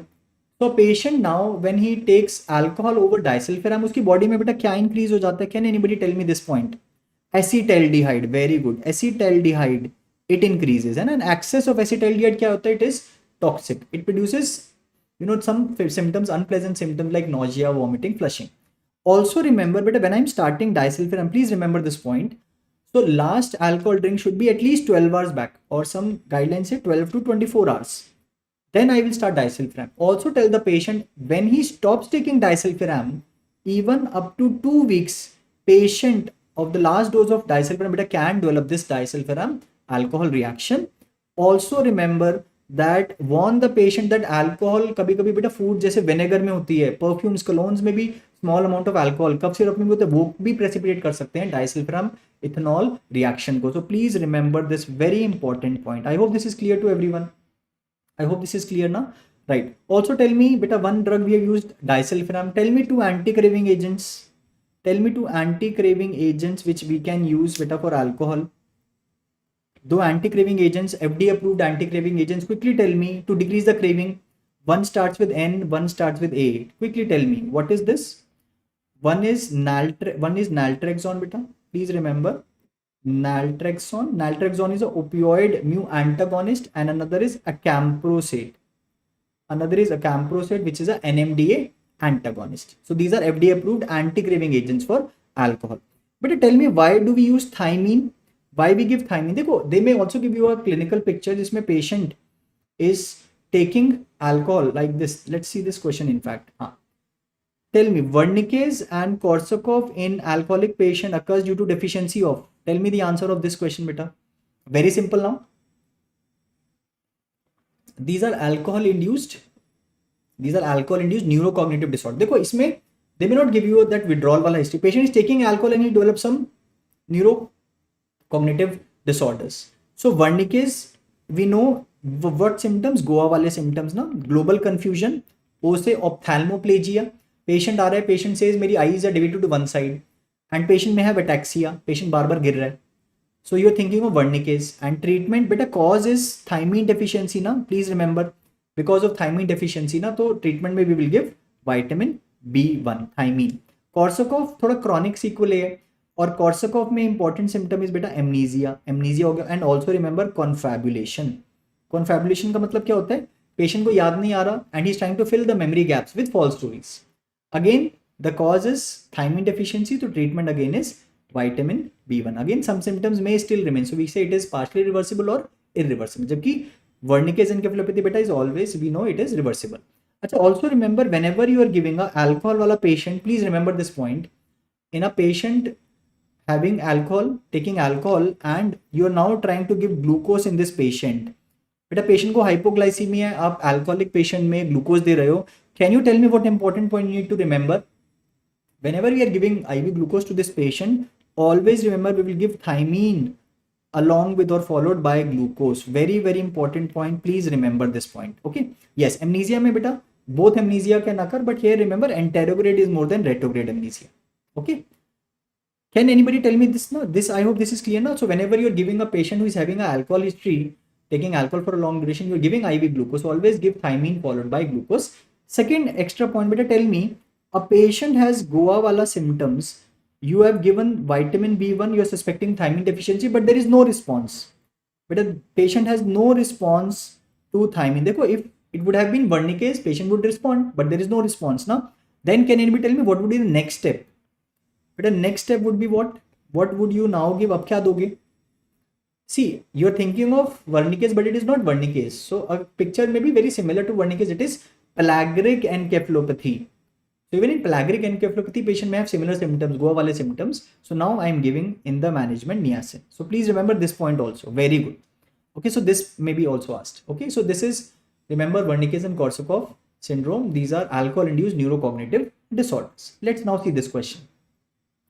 Again, a simple question I would see, say now, all of you are giving such great answers, so I'm sure you can answer this also. A patient presents with symptoms of euphoria. There is dilated pupil, tachycardia, hypertension, sweating, auditory hallucination. The patient also reports of tactile hallucinations of insects crawling under the skin. Physical examination reveals scratch marks on the body. So scratch marks are also there. Can you tell me which substance he is consuming? So which substance is he consuming? Anybody? So see, he's having hypertension, tachycardia. You're thinking of a stimulant. You're thinking of a stimulant drug, and very good. Patient has also developed cocaine bugs. In fact, very good. So see, here it is. The patient has consumed, it is one of the stimulants derived from the leaves of Erythroxylum coca. See, it's a stimulant. It will increase the sympathetic activity. So hypertension, tachycardia, tachypnea, cardiac arrhythmia, seizure, even hyperthermia can occur. Hyperthermia. And patient may also have mydriasis. So in fact, you can remember with this with a TCA. In TCA toxicity, remember mydriasis we have discussed. In cocaine, intake again we have discussed, and even with amphetamine is also a stimulant. You can see mydriasis. While when we talk about meiosis, one important substance intake. Can anybody tell me one important substance intake associated with meiosis? Please remember opioid intoxication, a very important topic, opioid intoxication. And what is the treatment we'll discuss. But remember, in opioid intoxication, there is meiosis seen. While in opioid withdrawal, you can see mydriasis. Cocaine bugs, beta can occur, formication, patient reports feeling small insects crawling under the skin. See, we discussed delusional parasitosis or delusion of infestation. Here, patient has a false belief that there are some insects, but here the patient says, I can feel the insect. It's a hallucination. So it's a tactile hallucination. So patient may even have scratch marks. What is speedballs? Beta, what is speedballs? When a person combines use of cocaine and heroin. Heroin is an opioid. So इनका combination को कहते हैं speedballs. See, cocaine is a stimulant, causes vasoconstriction, and repeated use, patient snorted, patient may develop nasal septal perforation in the nose, and in the tongue you may see jet black pigmentation. So these are some important findings, beta, which you can see with cocaine. Okay, I hope this is clear now. Cocaine is a small but very important topic. Let's answer this question. You have to match the following. So in one, I've given you some substance, some situation, and on the other hand, there are some drugs for the management. So let us see if we can answer this question. So everybody would attempt this question, but please try to attempt this question. So first is delirium tremens. It is alcohol withdrawal. So in alcohol withdrawal, we give benzodiazepine. So let us see in which option we have benzodiazepine. We have oxazepam here. In alcohol dependence, in the dependence, we know we can give drugs like acamprosate, which is a NMDA antagonist. It is a NMDA antagonist, right? Now, smoking cessation. For smoking cessation, we can use drugs like varenicline. So we have drugs like varenicline, which decreases the craving. So remember, varenicline, it is what? It is a partial agonist of alpha 4 beta 2 N-acetylcholine receptor. See, Nic is coming now, so nicotinic receptor it is affecting. And one more drug we have is bupropion. Bupropion is a NDRI. Bupropion is an NDRI, antidepressant used for smoking cessation. It is bupropion. But अगर दोनों option में दिया तो varenicline would be a better answer because it is most effective. And opioid intoxication, very important. Please see this opioid intoxication. You may just get a question on opioid intoxication also. So what are the symptoms? We see classical triad. Patient has consumed high amount of opioid. So patient may develop respiratory depression. So this may be asked this also. So they may just ask you which of the following is seen or not seen with opioid intoxication or poisoning. So there is respiratory depression. Remember meiosis, and patient may even develop may develop coma. Okay. So please remember this: respiratory depression, meiosis or pinpoint pupil, and coma may occur. And the treatment is IV naloxone. So the right answer is 1 is B, 2 is D, 3 is C, and 4 is A. So the right answer is option C. I hope this is clear now. So please be very careful because substance is the topic very commonly asked in the exam. But let's try to answer this question now. A 5-year-old boy is brought for psychiatric assessment. His parents report he doesn't interact much with the parents. See, a young boy comes to the clinic, does not interact with his parents, siblings, and peers, also repeats specific words and movements, and gets upset when the routine is changed. So can you say this is what? Can we say this is what? Beta, yes, you're right. Somebody is asking, beta, bupropion, na? Bupropion is contraindicated. Is contraindicated in condition like bulimia nervosa, in anorexia nervosa. Why? Because bupropion क्या है? It can cause a side effect of seizure. अब bulimia nervosa में क्या है? Patient is doing repeated vomiting, तो electrolyte imbalance हो सकता है. अगर इस patient में आएगी bupropion, seizure can actually occur. Bulimia nervosa में patient is eating very less, so again electrolyte imbalance can occur. Seizure का risk बढ़ रहा है, so we will not give bupropion in these conditions. So very good. But यहाँ पे diagnosis बताओ. Yes, it is. Can I say it is autism spectrum disorder ना? Deficit in social communication and repetitive restricted patterns of behavior. So diagnosis is autism spectrum disorder.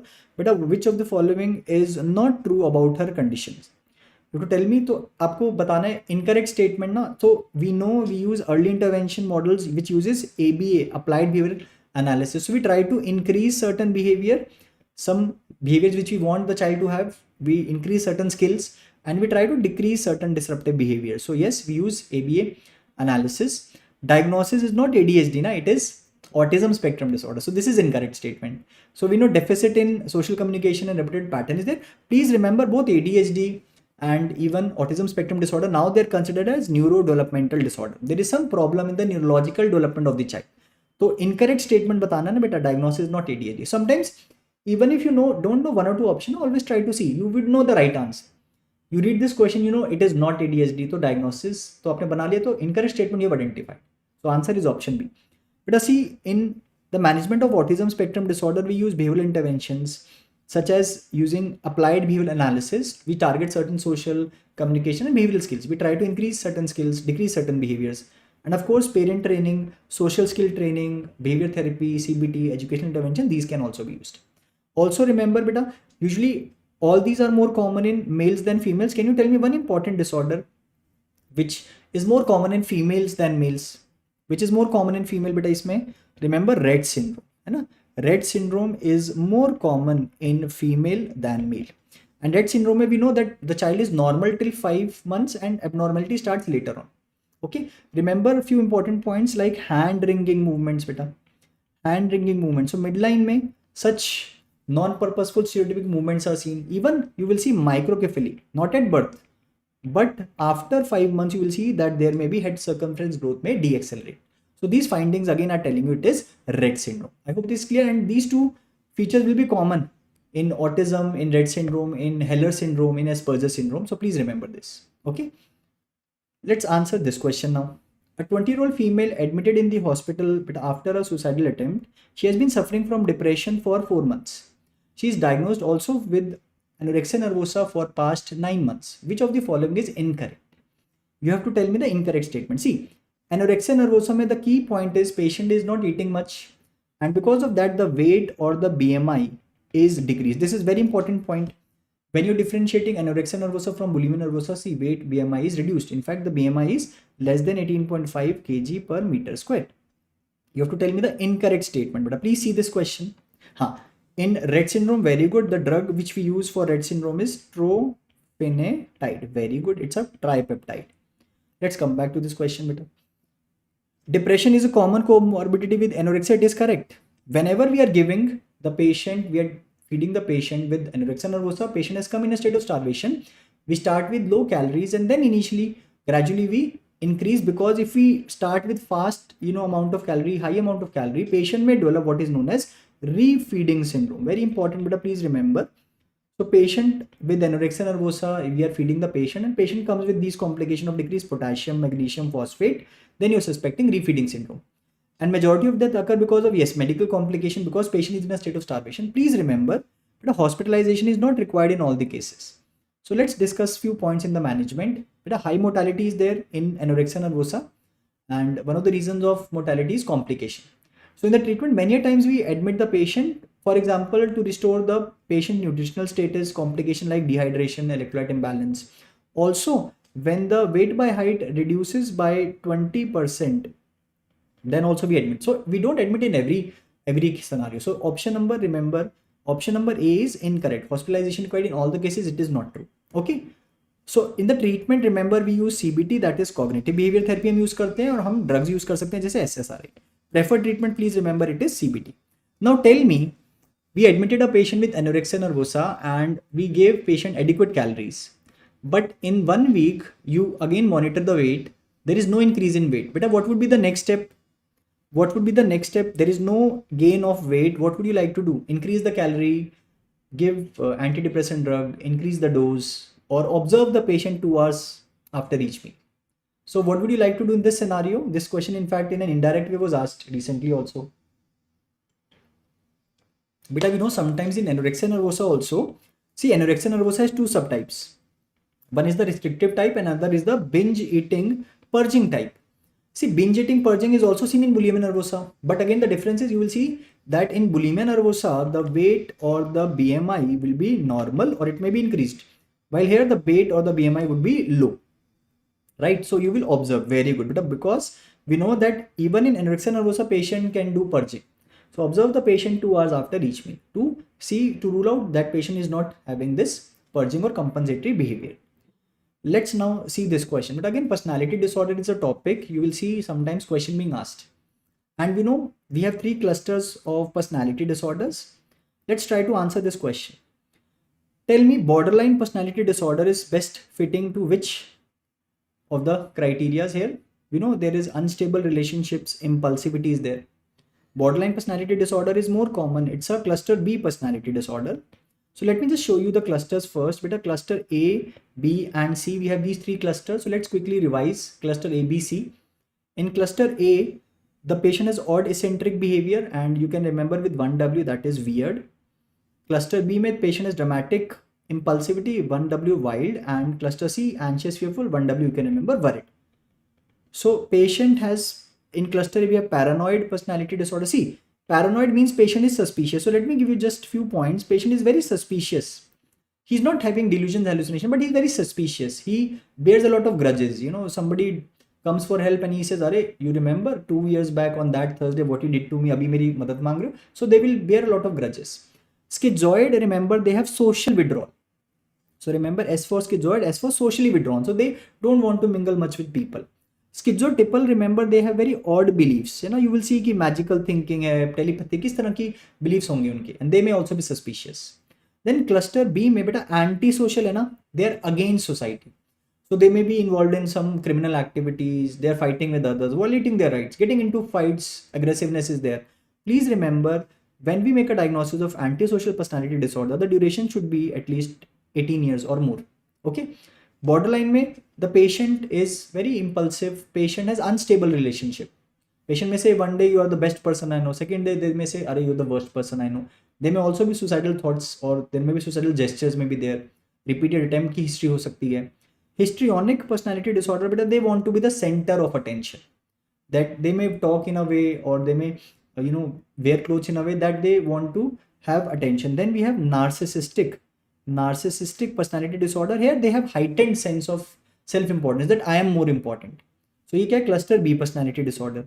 Then cluster C में avoidant anxious personality disorder. They feel they have this sensitivity of rejection, that what if somebody rejects me. So they feel that they are not socially apt, but they are not inferior, but they have this chronic feeling.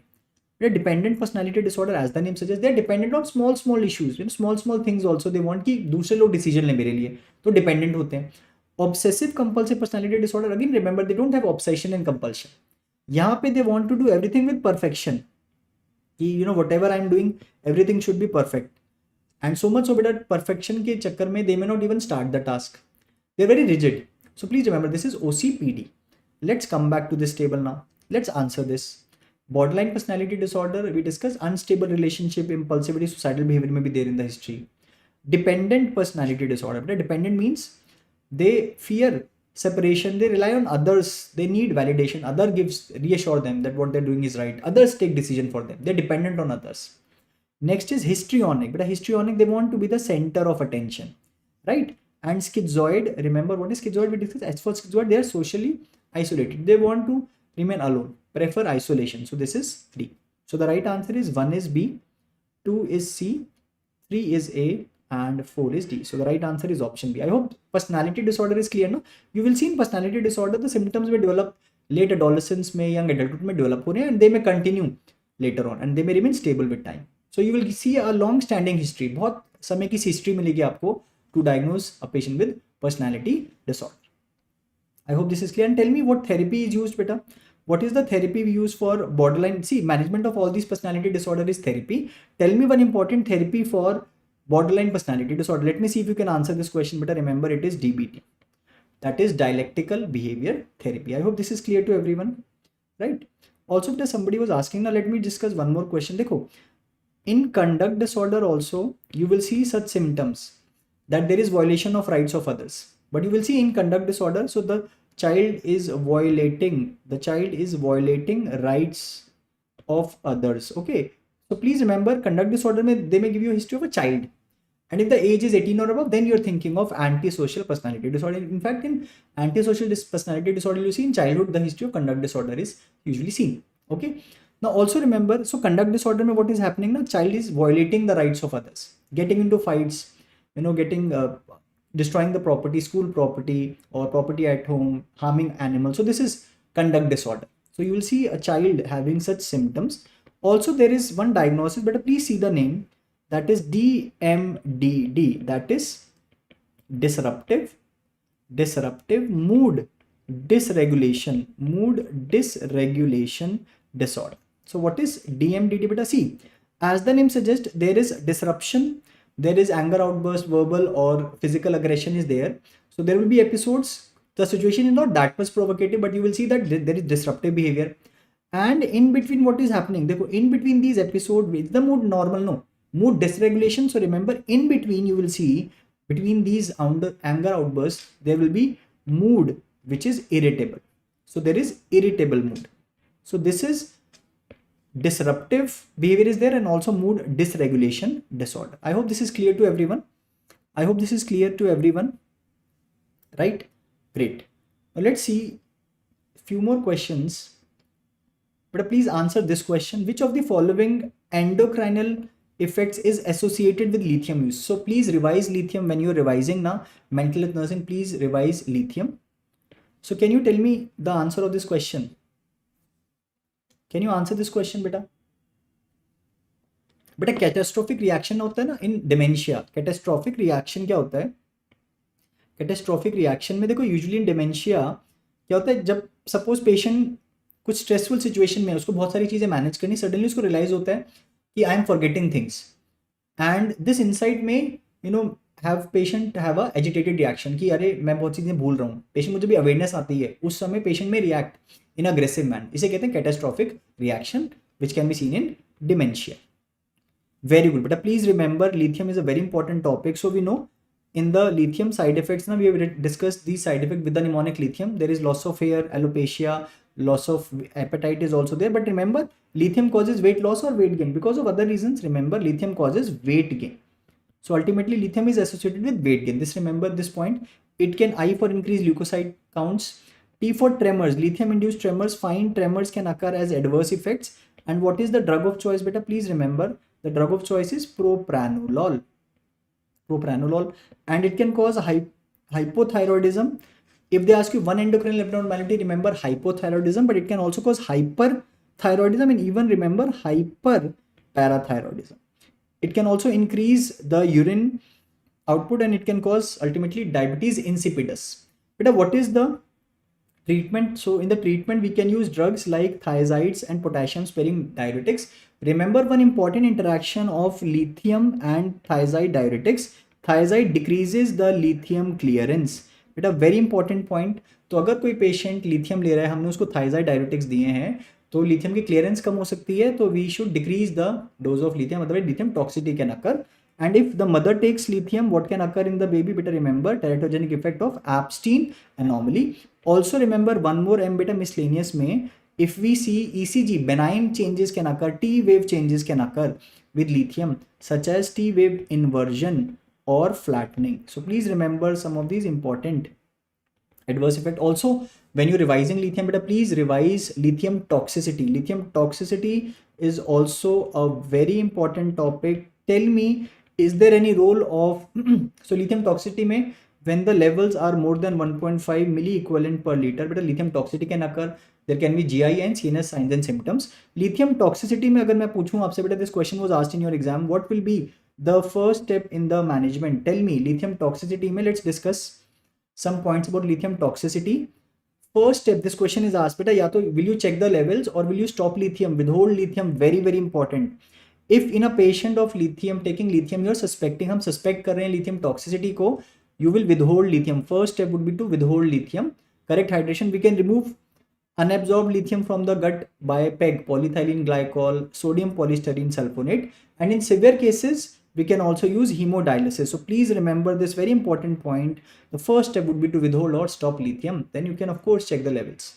So please remember this point. This question was asked. Similarly, remember in NMS also, no, first step we have discussed in the management was to stop the antipsychotics. I hope this is clear to everyone, right? Let's discuss better some points about ECT. Again, ECT is a very important topic.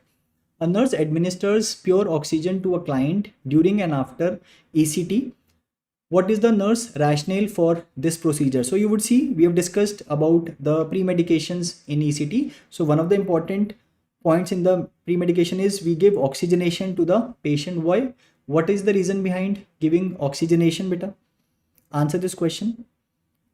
So yes, we give oxygenation to, is it to prevent increased intracranial pressure, to prevent hypotension, bradycardia, to prevent anoxia due to medication induced paralysis of respiratory muscles? Yes, very good. The right answer is option C.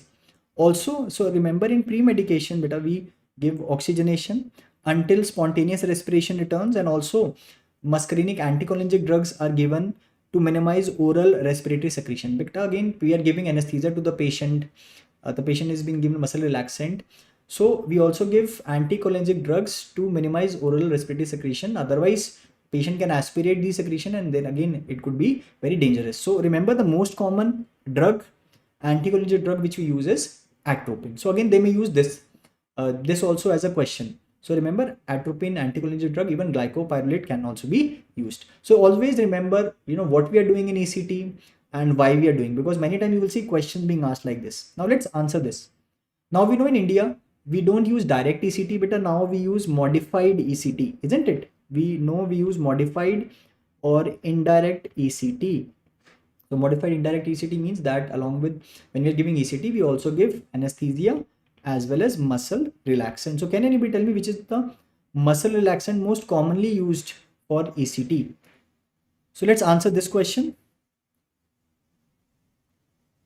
I'm sure from the yes, very good. So it is succinylcholine. So remember, so in the modified ECT, the anesthetic agent methotrexate is the most common anesthetic agent which is used, and in muscle relaxant, remember it is succinylcholine which is used. Okay, so we are giving anesthetic agent because we don't want the patient to be aware. So it would be very distressing for the patient if he is experiencing his conscious during that entire procedure.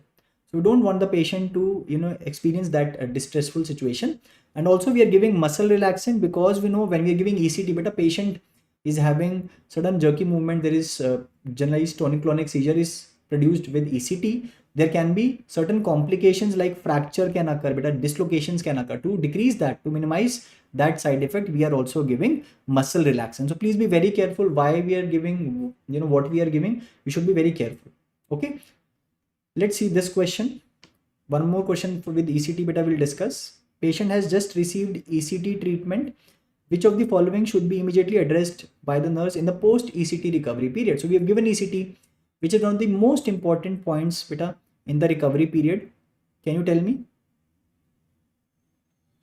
Beta, please remember, methotrexate is the most common anesthetic agent we are using. Okay, other anesthetic agents also can be used, but that is the most commonly used. Okay, please remember, monitor the vital signs. Very good. So but please remember, in the post ECT care we have given the ECT. Now we are waiting on the patient to start the having respiratory or voluntary respiration would start. So please remember, monitoring the vital signs, very important. Continue oxygenation till spontaneous respiration would start.